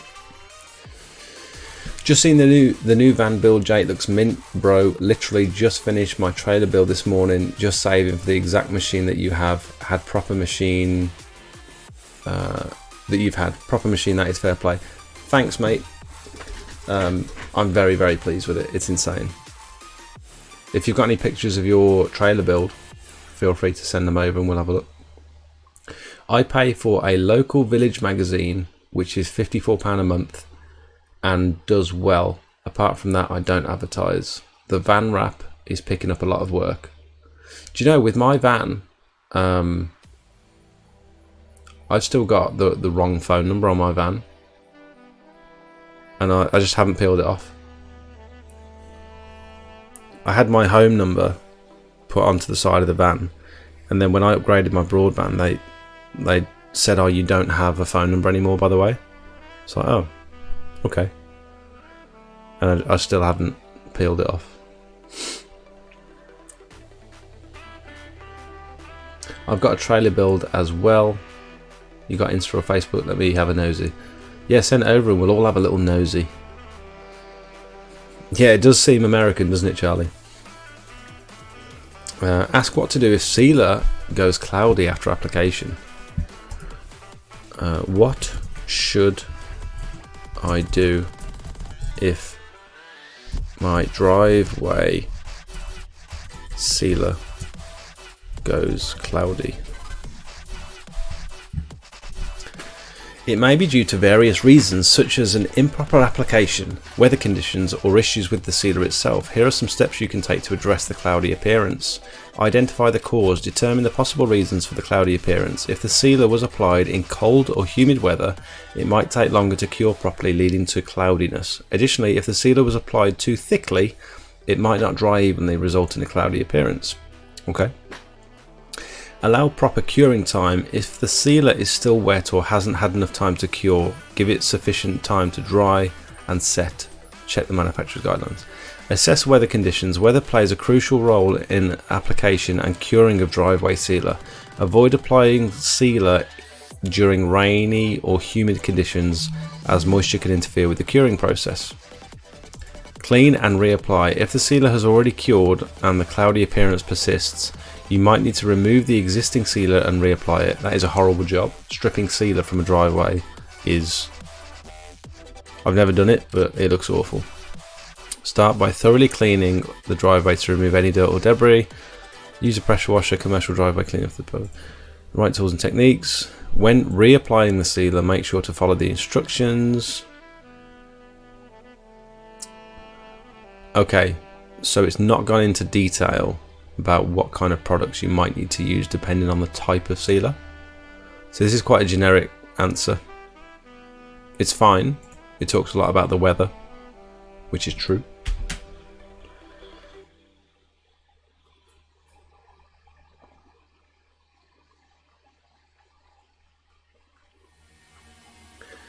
I've had a couple of messages, guys. Bear with.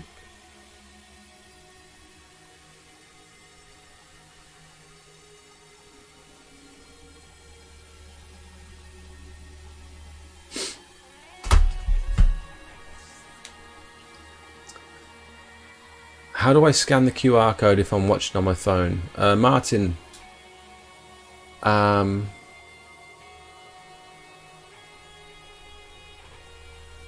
Martin, you don't need to necessarily scan the QR code. You can also just expand the chat box, the comment box, and my details should be in the title.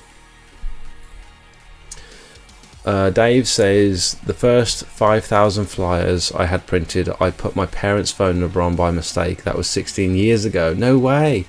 Dave, you've been going for 16 years. That's insane.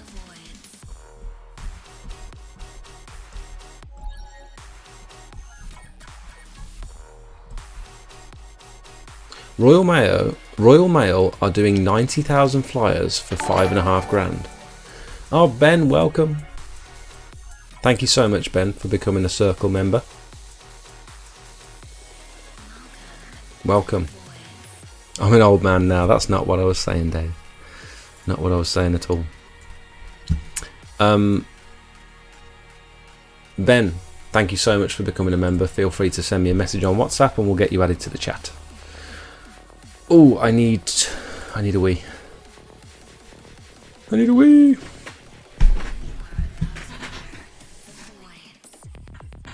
Bear with me just a second, guys. I've all of a sudden become very desperate to go to the toilet. Back in a sec.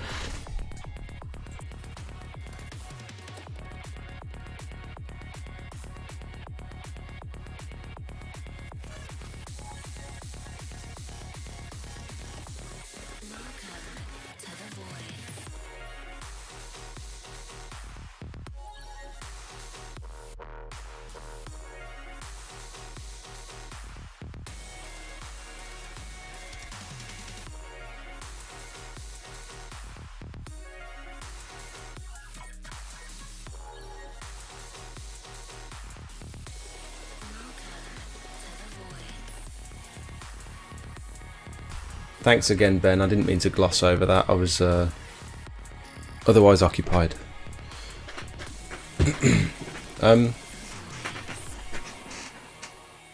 Serious question. Anyone else who does pressure washing often? Have you ever been caught out on a job where you need a wee real bad, and either your customer's not home or you're absolutely covered head to toe in dirt and you don't want to Callum, and you don't want to go into the house because you know you're going to get the house filthy? Today it was so close. I'm not telling that story, Callum.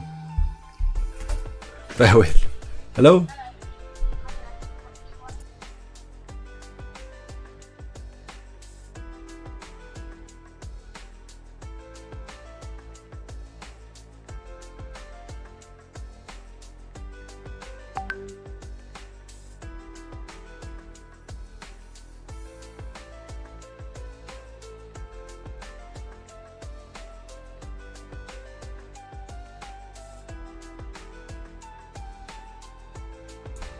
Sophie's en route with the McFlurries. The McFlurries getting ordered. How did you know?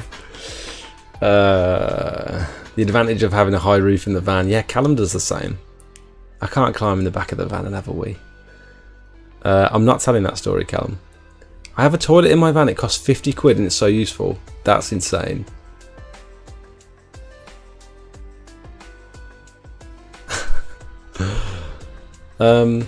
So today I almost got caught out.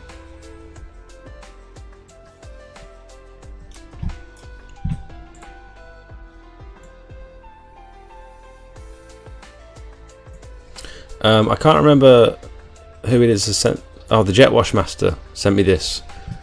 And what was the context? I can't remember. The Jet Wash Master, just seen the new van build. Saving for that exact machine. Oh, nice. This is your new van build. Oh, no. Sorry. Yes, just finished my trailer build. That's a trailer. That looks like the back of a van. Awesome. That's ideal, that, isn't it? Big old tank at the back. Mounted hose reels way up top.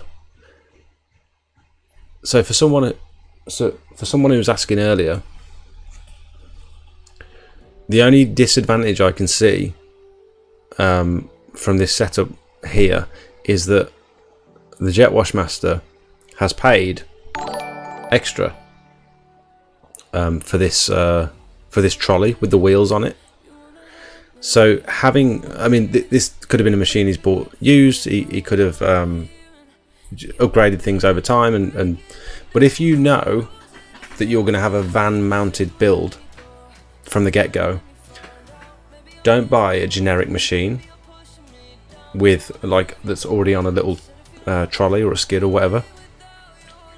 Get a machine that's going to suit your, because you could potentially pay less for the exact same engine and gearbox and pump that's mounted to like a anti-vibration skid. You could pay less for that because you're not paying for these big wheels and the trolley. But that looks awesome, mate. Got the orange as well. We like orange. We do.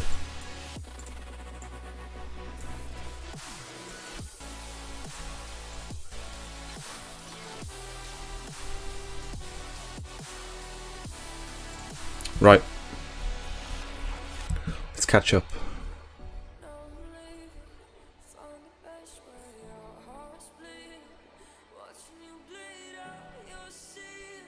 I have a self-built camper van and I work out the back of that. Never had an issue. I can just go in the van with a porta potty in there. In the buffer tank. Hey, that's a good idea. To be fair, the customer would never know that you've wet yourself. This is the same engine I've got, look. So today I was absolutely desperate. I literally arrived at the property, the chap's gone away on holiday, and I even looked up and down the road for like a incognito bush that I could dive into, but there was nothing anywhere, and there was people everywhere, and so I was just desperate from like 9 o'clock this morning. I arrived at like 8:30. Bearing in mind I'd just gone for a wee before I left the house. Arrived, instantly needed a wee. I thought, oh no, I've got like 2 or 3 hours on this drive, and I was literally like vocally uncomfortable coming through the door. Vocally, I was like grunting and moaning because I was in so much pain because I needed a wee so desperately for so many hours. Burst through the front door. LRS, I think we covered this question earlier, mate. You can use either. I like Synergy because I think it's a little bit better. If you're going to use TFR, use a non-caustic one. Have you sorted your new logo out yet? Smart Exterior, I'm not changing my logo.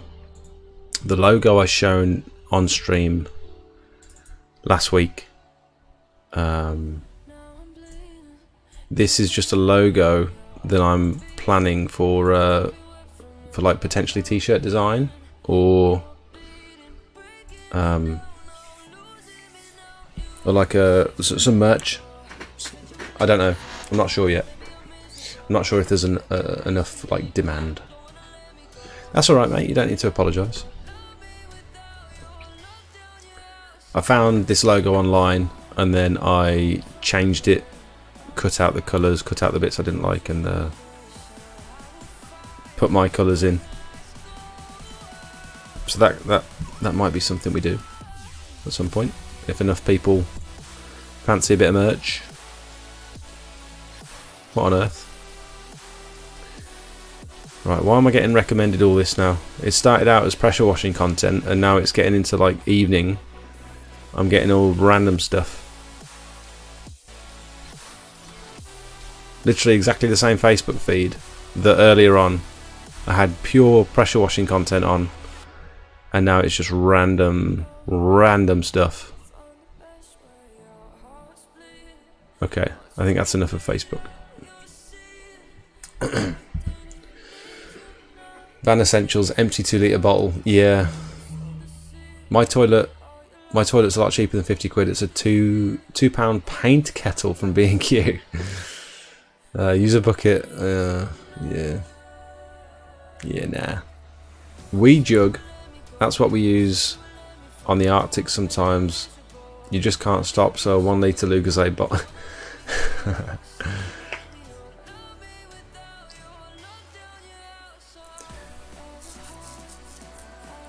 Had it years saving for a skid. Yeah, that's obviously what I thought had happened. But yeah, for anyone buying like a new machine, just consider how you're gonna use it and where you're gonna put it. Whether it'd be better to mount it or whether it'd be better to have it on a trolley. Save yourself some money. If you do the Pure Seal approved applicator course, are you allowed to put their logo on your polo shirts? Yes, I believe so. They encourage it, I think. They give you can get like stickers. You get stickers for your van, and in their bleach-proof clothing, they did like a range of bleach-proof clothing with your logo and colours all over it, and you can actually put their approved applicator logo on the sleeve as well, or across the back. I think they encourage it.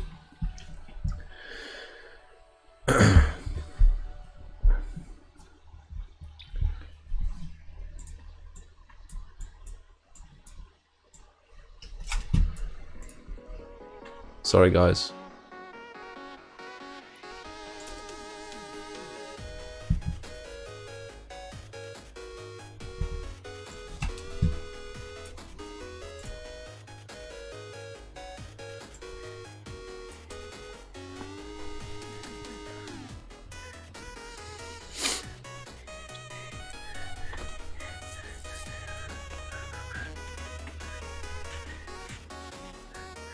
What's the battery for? Is the machine a electric start? Boots in the bucket, boots in the bucket.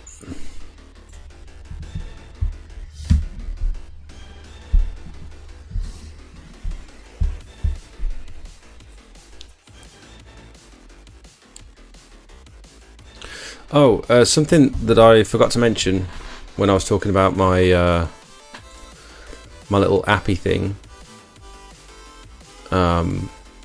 What I'd like, if possible,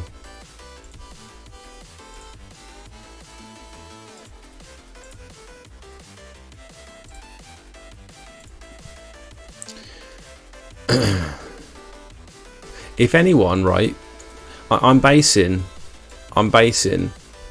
this sand calculator.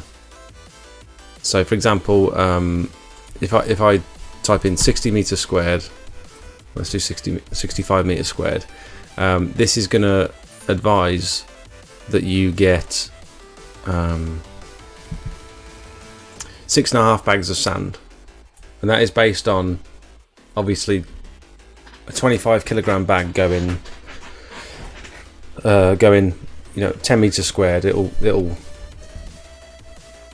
last you 10 meters squared before it runs out. I don't know how to say that.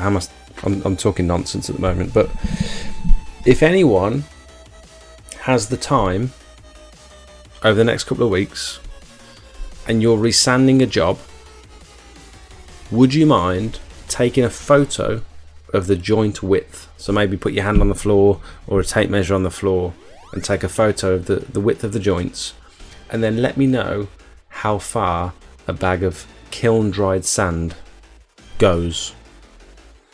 Like, I'm going to do my own research as well, but I'd like as much feedback as possible, just so that I can get like a good average of this number here.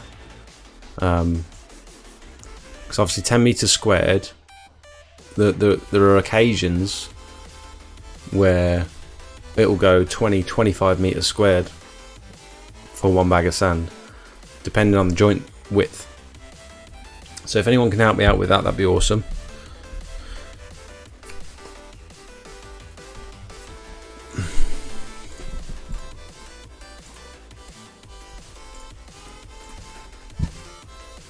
I think Sophie's on her way home.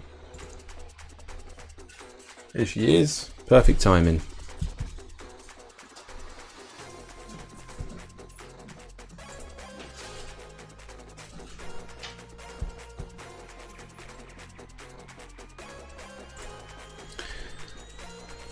You guys are talking about tax.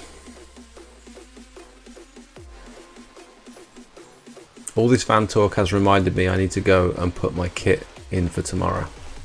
I was thinking about doing some logo design stuff on the side. Done a handful now. But I don't want to add to my workload by advertising. Yeah, I've seen some of your logo designs, Cal. They've been good. I like that gardening one that you did for your mate. Does anyone do anything else on the side?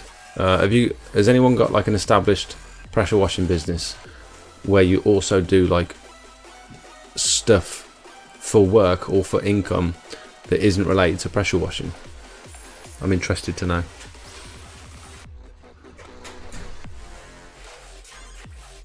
This weekend I'm ripping my van out.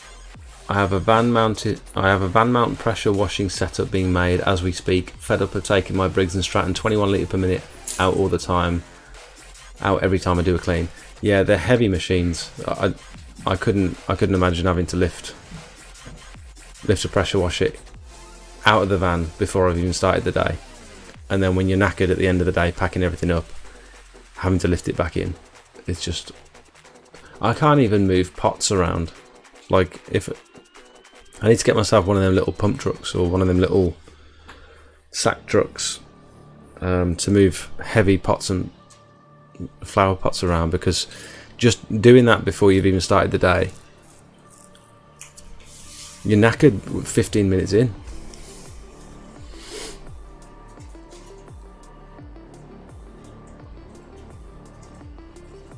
Washing uniform is tax deductible too. Oh, you watched this one the other day? Those are strange. Are they tiles? They're tiles, aren't they? Hello. Hello, Mishi. Oh my god, look at how much toppings on that. Look at that. Absolutely full to the brim.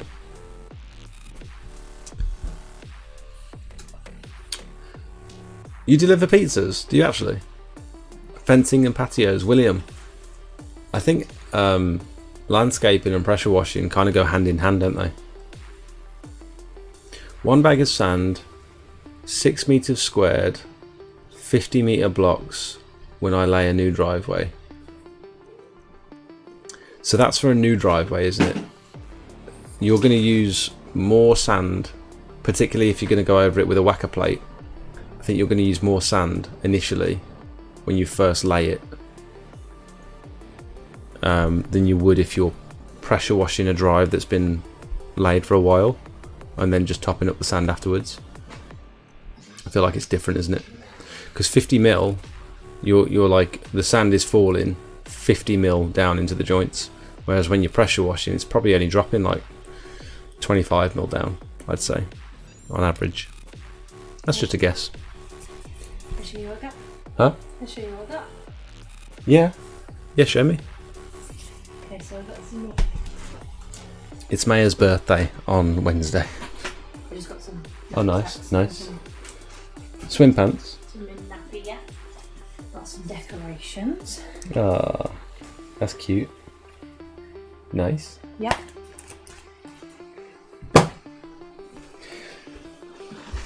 You love B&M, didn't you? Oh, that's nice. Yeah, guess what I forgot? What? Sellotape. You literally text me about sellotape and you forgot sellotape. We've got Sweet. Ooh. She'll love those. Yeah. Big snakes, big marshmallows, nice. Yeah. Is that a bath bomb? Bath bomb. Nice. Got some cute bubbles. Ah, those look uncomfortable. No, Well, they're quite soft. Won't they get all caught in her hair? No, they're meant to not get caught in your hair. Oh, nice. A paint tub. Oh, that's cool. Little dabbers. There's a pot in there as well, so you can put the sponges in. I like it. And some card to go with it. Awesome.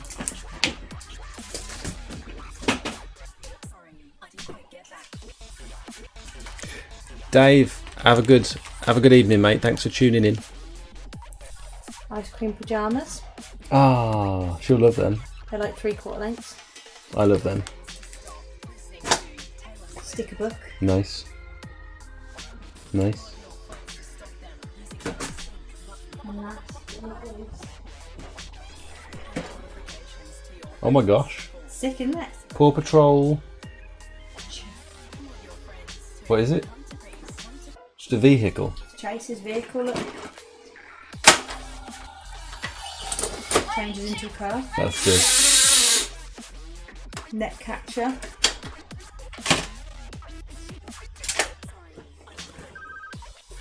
Like it? Yeah, awesome. Bit of Paw Patrol for you. Did you like them? Yeah, I do. Well done. Did I do good? You did very good. It's like nice little bits. Something for every occasion. Yeah, good job.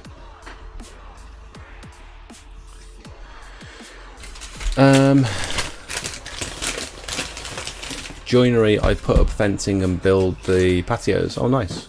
I make bespoke dining tables. Awesome.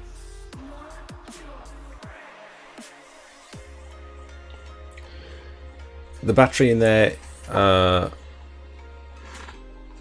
the battery there's a solar panel on the roof that charges the battery, and there's a fan in the roof to keep the washer cool in the summer. Also has an electric start when I get the new machine. Nice. I watched this video, no mask. Is he? Oh, I haven't even been watching. Is he putting a load of hypo down? Oh yeah. This looks like an American property. Is he American? How can you do that? That's so strong. What, with no mask? I mean, I have done it. Not with... Yeah, that is a lot of hypo spraying around, isn't it? Someone mentioned in the last video that I did, or a couple of videos ago, that I wasn't wearing a mask with the X-Jet, and I hadn't really considered it, and I thought, now I'm using the X-Jet, I do need a mask. Totally different ball game. Oh, it's Australia. Gonna sound strange one, but you know your ads at the start of the vid, if I watch all of it instead of skipping after 5 seconds, do you get more for watching the whole thing? Dave, I don't know. That's a question that I've had actually in the past. I don't know. It's interesting. I'll have to give it a Google.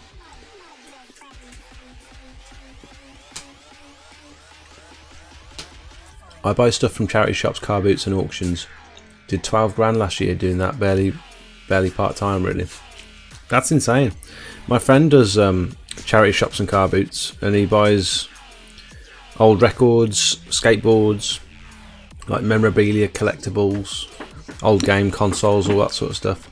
And he could have his own full-time business doing that. He could have his own... I think he's just got an eBay shop at the minute. He does very, very well from it, but he really, really knows his stuff.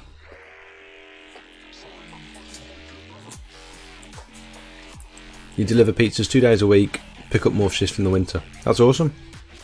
Do you enjoy delivering pizzas? Can you listen to like podcasts and music in the car and stuff? You smell kissy. Yeah. It stinks. I wonder if this video's got music. I don't think it has.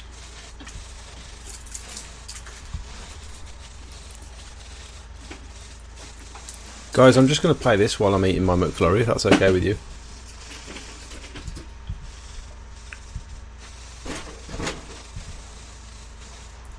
I'm just going to mute my microphone so you're not hearing me chew.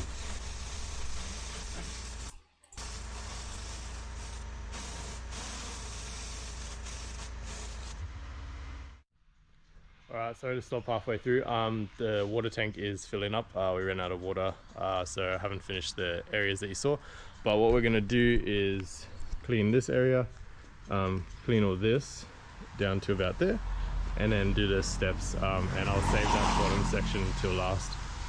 There are a couple lines, and it's just because I'm moving a little bit faster, just because the water here is very slow and I don't want to use heaps of it. but this is gonna come up once we treat it all, and it'll look really nice. There is a huge worm here, which I'm gonna try to pick up and put in the garden. It's very big, so I'll put him back in there for the dirt. I do that with worms and frogs and stuff. Yeah, we'll get straight into it once the water I tank try and fills up, save their we'll life. finish these areas. As soon as you get the hypo out, the worms come out as well. Where the GoPro was.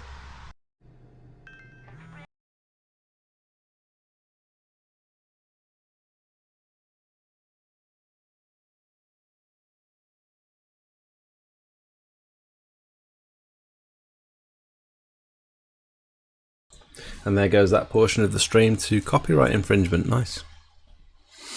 I need to get YouTube Premium, don't I? What's it called? YouTube Red, so I get no adverts.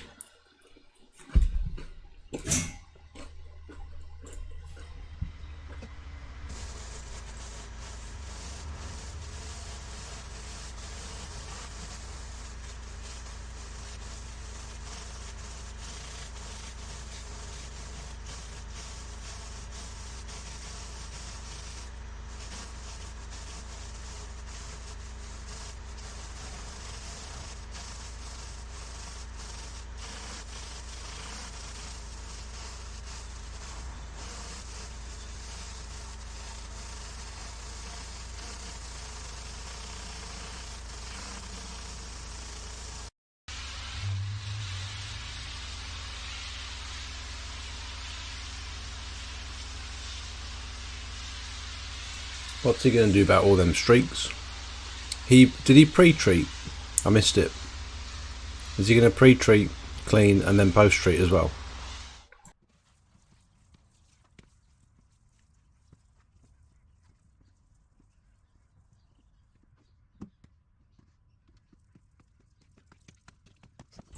Neil, thanks for watching, mate. You get 10 seconds royalty free. Really? I didn't know that. Love it, mate, driving around with my songs on podcast for the slow days. Money's great and free food. Oh, the free food. You could put on a lot of weight working for Pizza Hut, though. Or doing pizza delivery. Just finished watching the new upgrade video. Got to say, that's a nice setup. Thanks, mate. Legit fire. Thanks for tuning in. Thanks for watching my videos. I'm just eating my McFlurry, so you'll have to bear with me.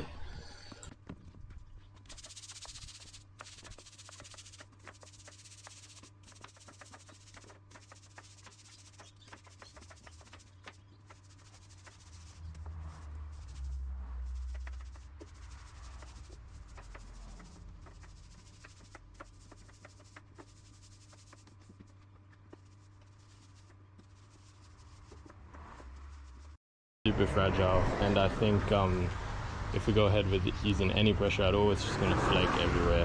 The house is extremely old, I think 1960s maybe, so very old steps, and slate is notoriously fragile anyway. So the treatment I've just put on is a lot stronger, just because the first one was not very strong, and what it's going to do is it's going to lift up all the mold. So in the corner like here, all of this should die off in the next 10 minutes or so, and then we just have to rinse it. We don't have to use any pressure at all. I still think there's going to be a few parts that flake off, but yeah, I'm going to do my best not to cause any further damage to the area, just so that they don't have to replace any more than they need to when they come get them fixed. So yeah, we'll go ahead with this in about 10-15 minutes, and then yeah, it's just the end of the driveway, and then we go to treat it all, and it'll look fantastic. And yeah, it's already really colourful, isn't it? So alright, I'll get straight back into it.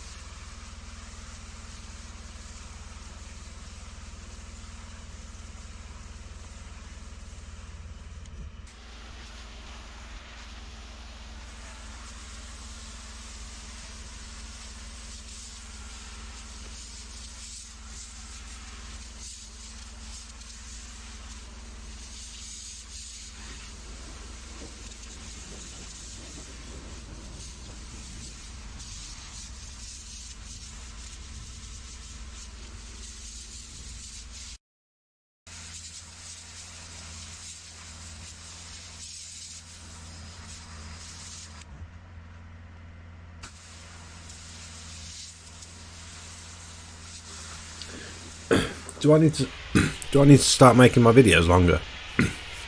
Like this one's 30 minutes long. I try and keep each clip length less than like 10 seconds.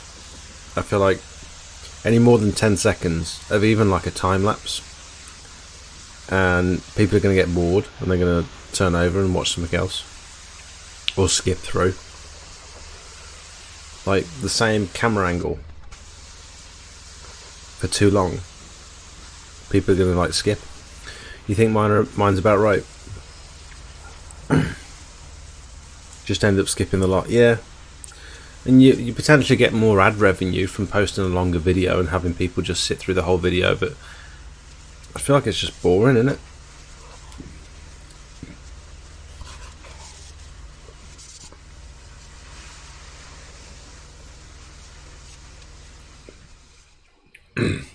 Sometimes take my van delivery and had a few people ask for a quote.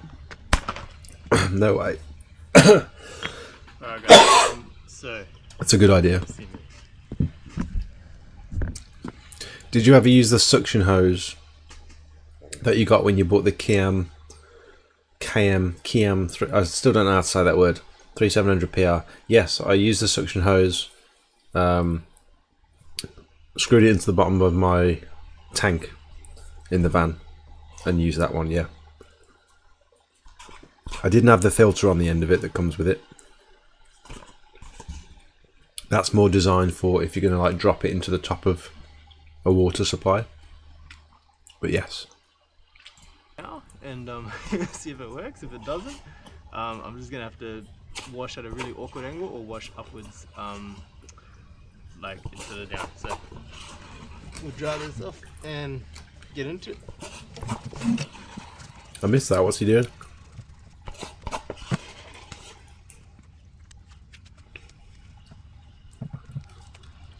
Why is he tying a brick to it? Right, it does not stick. I got another idea.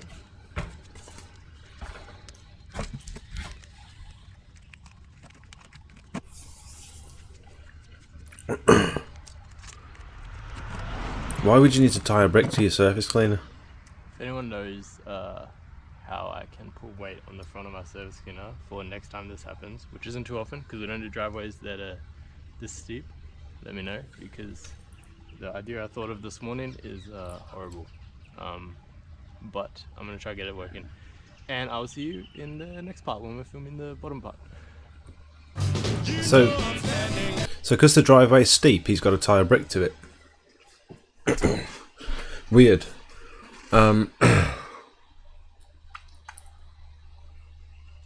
You can play anything on YouTube up to 10 seconds, but after that it's copyright. That's helpful. That's very helpful. Your video lengths are quite good. Good. Or start another channel that's like the full job. Yeah. Yeah, so I was thinking about doing live streams. I actually got this microphone. This little microphone that plugs into the bottom of my phone. And I could do like a lapel mic wirelessly in the bottom of my phone while it's recording a live stream while I'm on site. But it's very much dependent on internet connection at the property. Like it's got to be good internet in the area, and also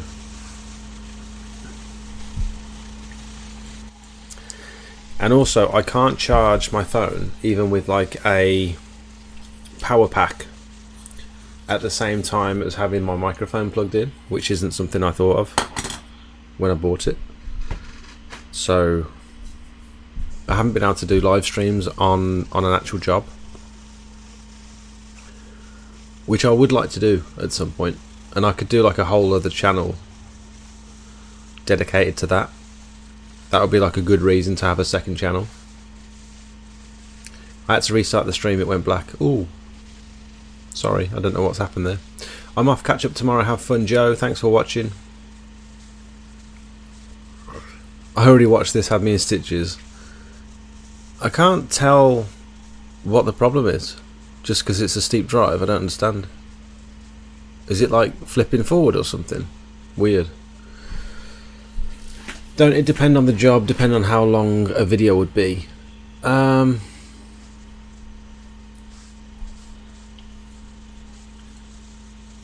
I sort of just speed it up because I mean, once you've recorded footage of you cleaning the surface, unless things go wrong or unless there's something interesting happening, there's only so much I want to watch of, like, this guy, for example, cleaning this surface. Like, once he's cleaned one section, I understand you sort of clean the rest. But then when you move on to, like, chemical treatment, for example, this is interesting.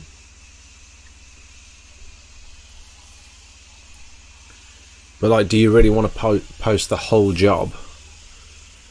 I feel like once you've cleaned one area, if it's the same surface, you don't need to see me cleaning the whole driveway. Do you know what I mean? It's sort of implied by the fact that I'm, you know, I do like to show each stage of the process. Definitely.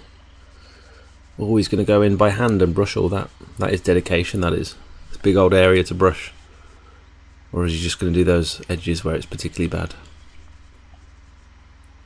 Always going to do the whole thing. That is dedication. Cracking.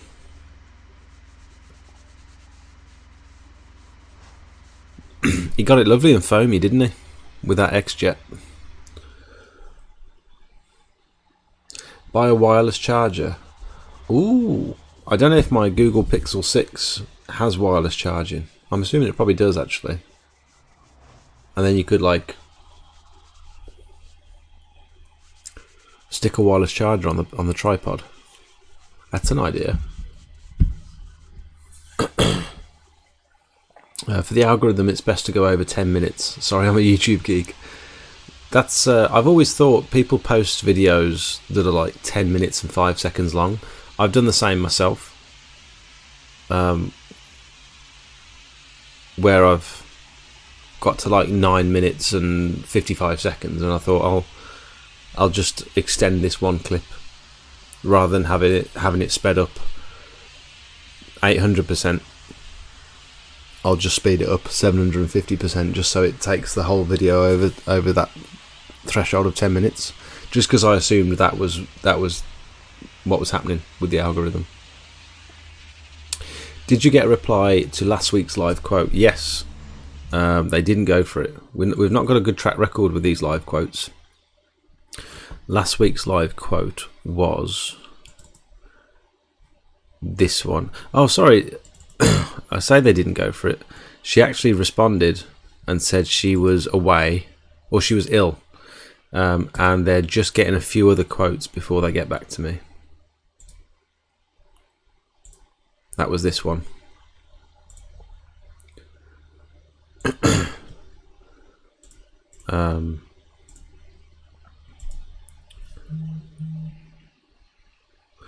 It's weird, like,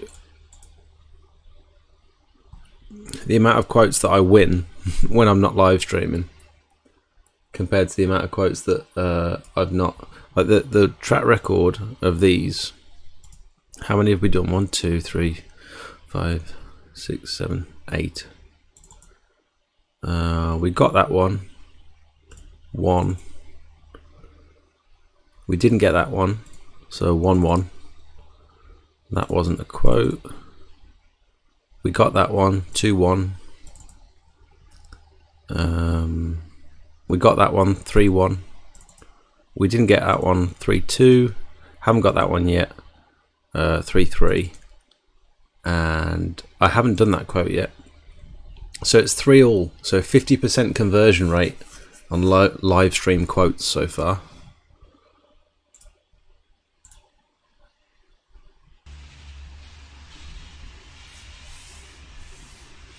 I'm stingy with the hypo, that's why I use a bucket and a brush.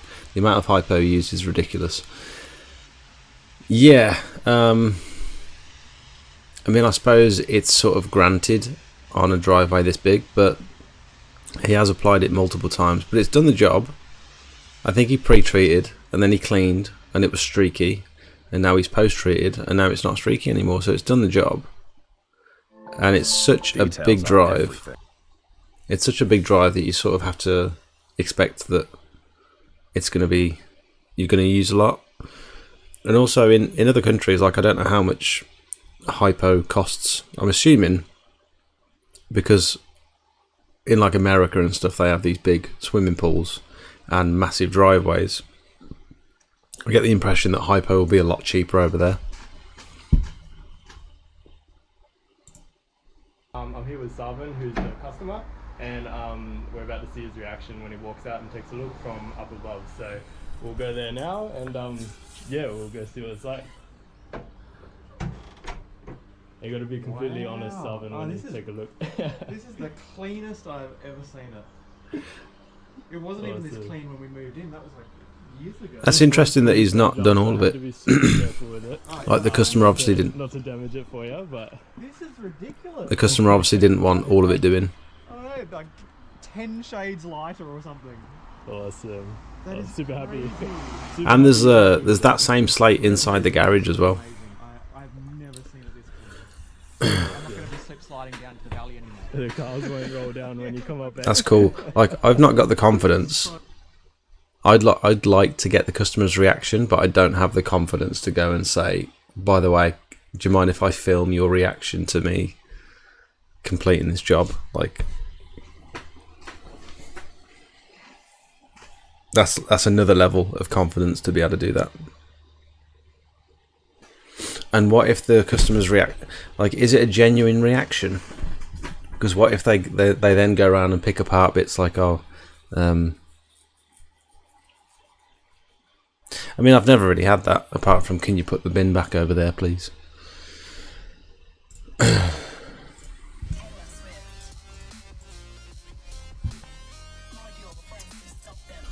I'm also asking, as I'll be trying to work that out once I've got all my setups done. That will hopefully be next week when I get the business started. Legit Fire, you were asking about.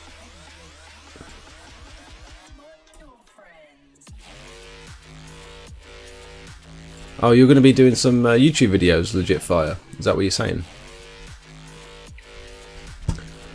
What is this song?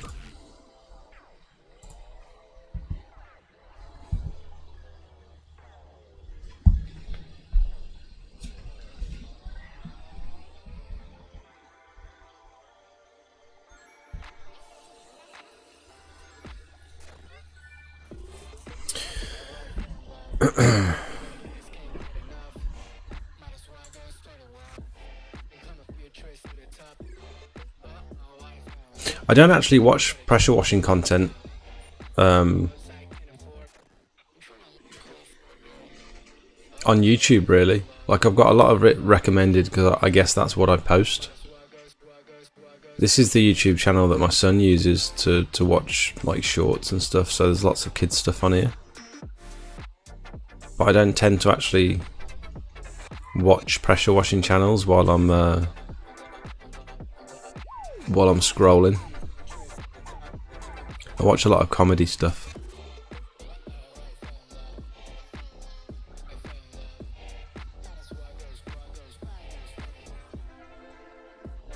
That's pretty insane, isn't it?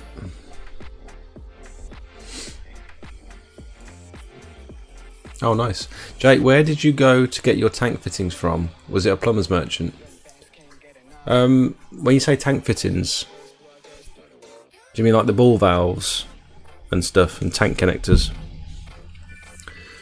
So if you type in tank connector on Amazon, it should come up with, I think it's like a 3/4 inch, like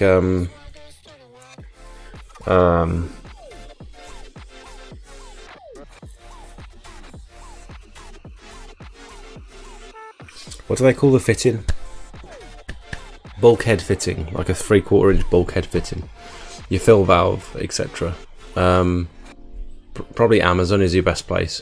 Someone on the group chat today said that they tried 4 different stores to try and get some hose fittings and stuff. And because they're not like generic, they're not regularly used sizes or threads, it's quite difficult to get hold of. So your best place is probably either Amazon or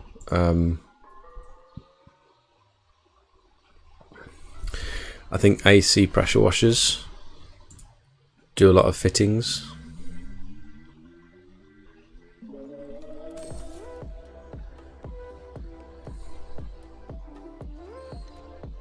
Can you get that off my screen? Oh, that's annoying. There's the X there, there's the X. Low pressure fittings, valves, filters, tank cleaning.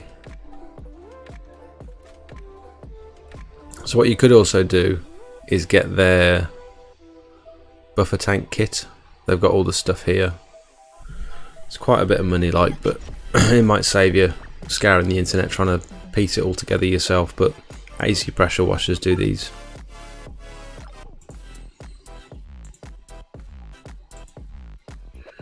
I'm sure you could shop at any of the reputable pressure washer suppliers and they'll have the fittings that you want.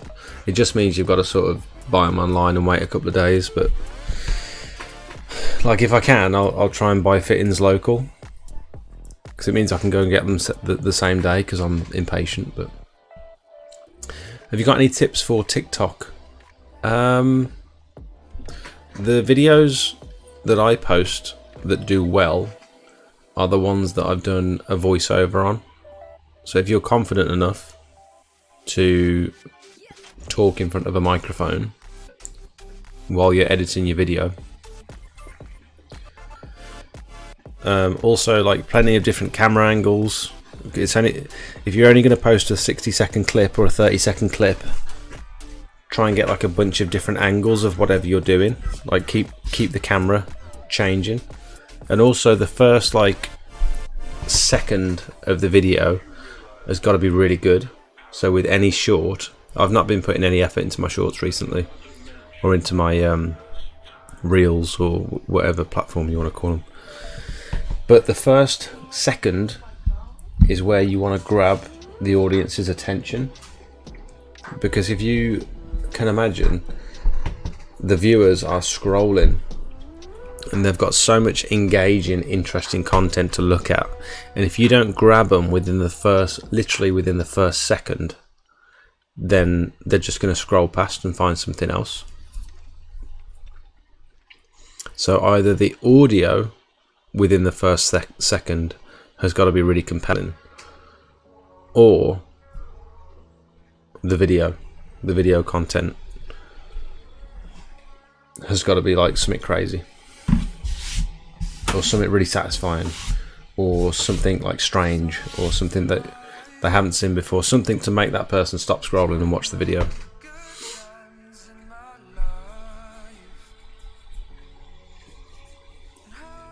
That's my I mean, I've done no research into this. This is just the sort of stuff that works well for me.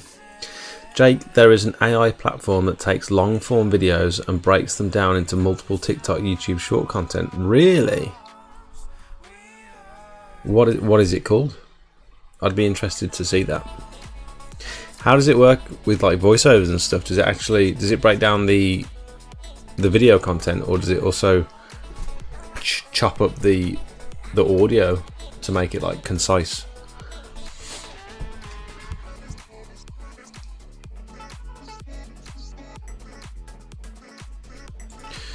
Oh, drainage and flood control. Heavy duty flex barrier. This is what we were talking about on stream the other day.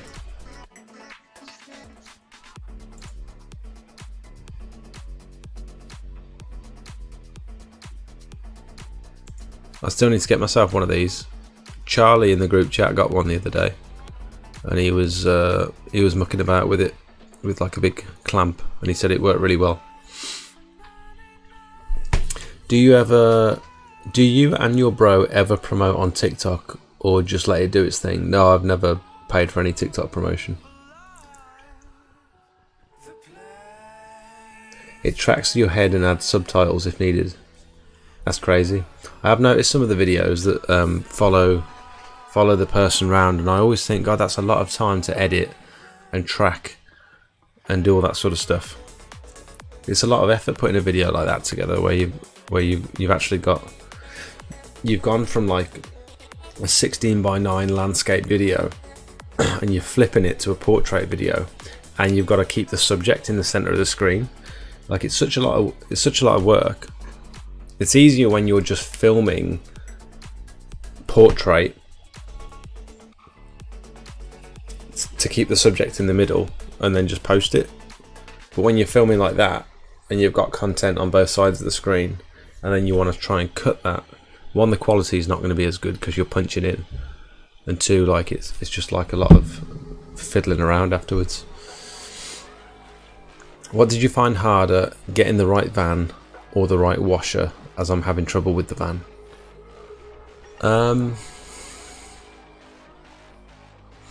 I bought the first van that I saw, actually, which is generally a no-no when it comes to buying a vehicle. Don't buy the first one that you go and view. But to be honest, I just needed something with 3 seats in the front. So the Peugeot Partner worked quite well for me because I can take my kids around in it. I can put the car seats in there and take the kids around.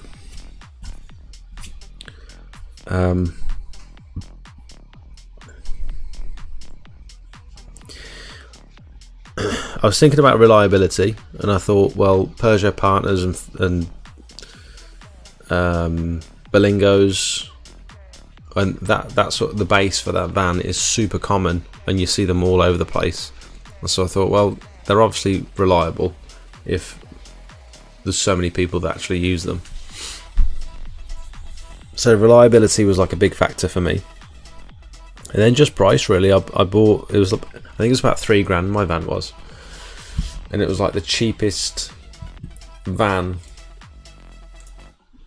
in the best condition that I could find, that wasn't old. Like, I didn't want an old looking van. I wanted something that looked quite modern and nice.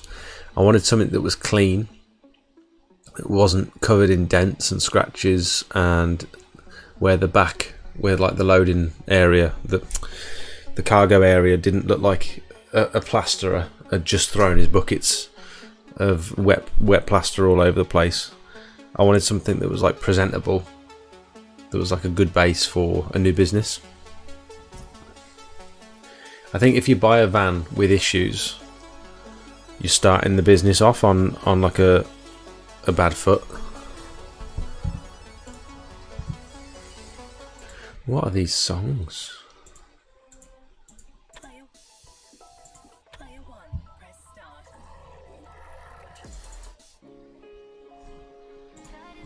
Like, if you're already having issues with your van before you've even started,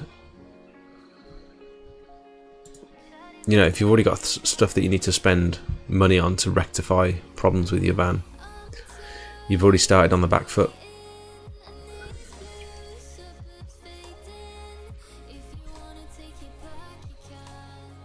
You definitely need to use Car Vertical when buying a new van. It tells you the full history.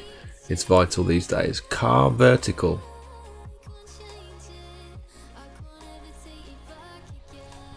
I've never heard of that. William, it looks like your links aren't showing up in the chat. Probably because you don't have permission to post them, but maybe you could just send me a DM somewhere on Instagram or WhatsApp or Facebook or your platform of choice. Thank you. Guys, I think I'm going to call it there. I'm getting a bit tired, to be honest. It's been a very long weekend. My brain is going at 1,000 miles an hour, and I just want to get a good night's sleep tonight. So thank you guys for watching. I hope I've answered some of your questions. I hope you found this entertaining. Thinking about changing the stream over to Sunday nights potentially instead of Mondays, depending on what people think. I don't know. I might get your feedback on that next week. Thank you to all the members that have decided to join the channel. I really appreciate you all. I'll get you added to the WhatsApp chat after the live stream. Look out for new videos every Monday night at around 5:30, and the live streams are every Monday night at around 7:30. Thank you so much for watching, and I guess I'll see you next week. I'm looking forward to using my new machine. I'll record some footage with it this week, and hopefully I'd like to try and put some more effort into my shorts over the next couple of weeks. So hopefully I'll put some bangers out that get millions of views. Thank you guys for watching.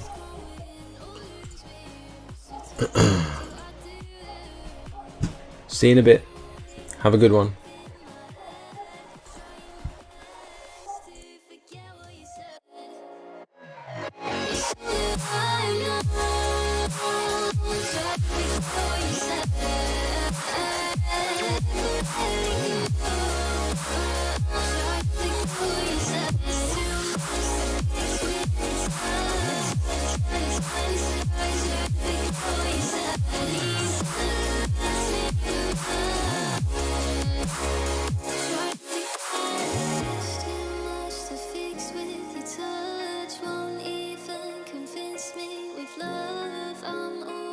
Locked up in my head, trying my best to forget what you said.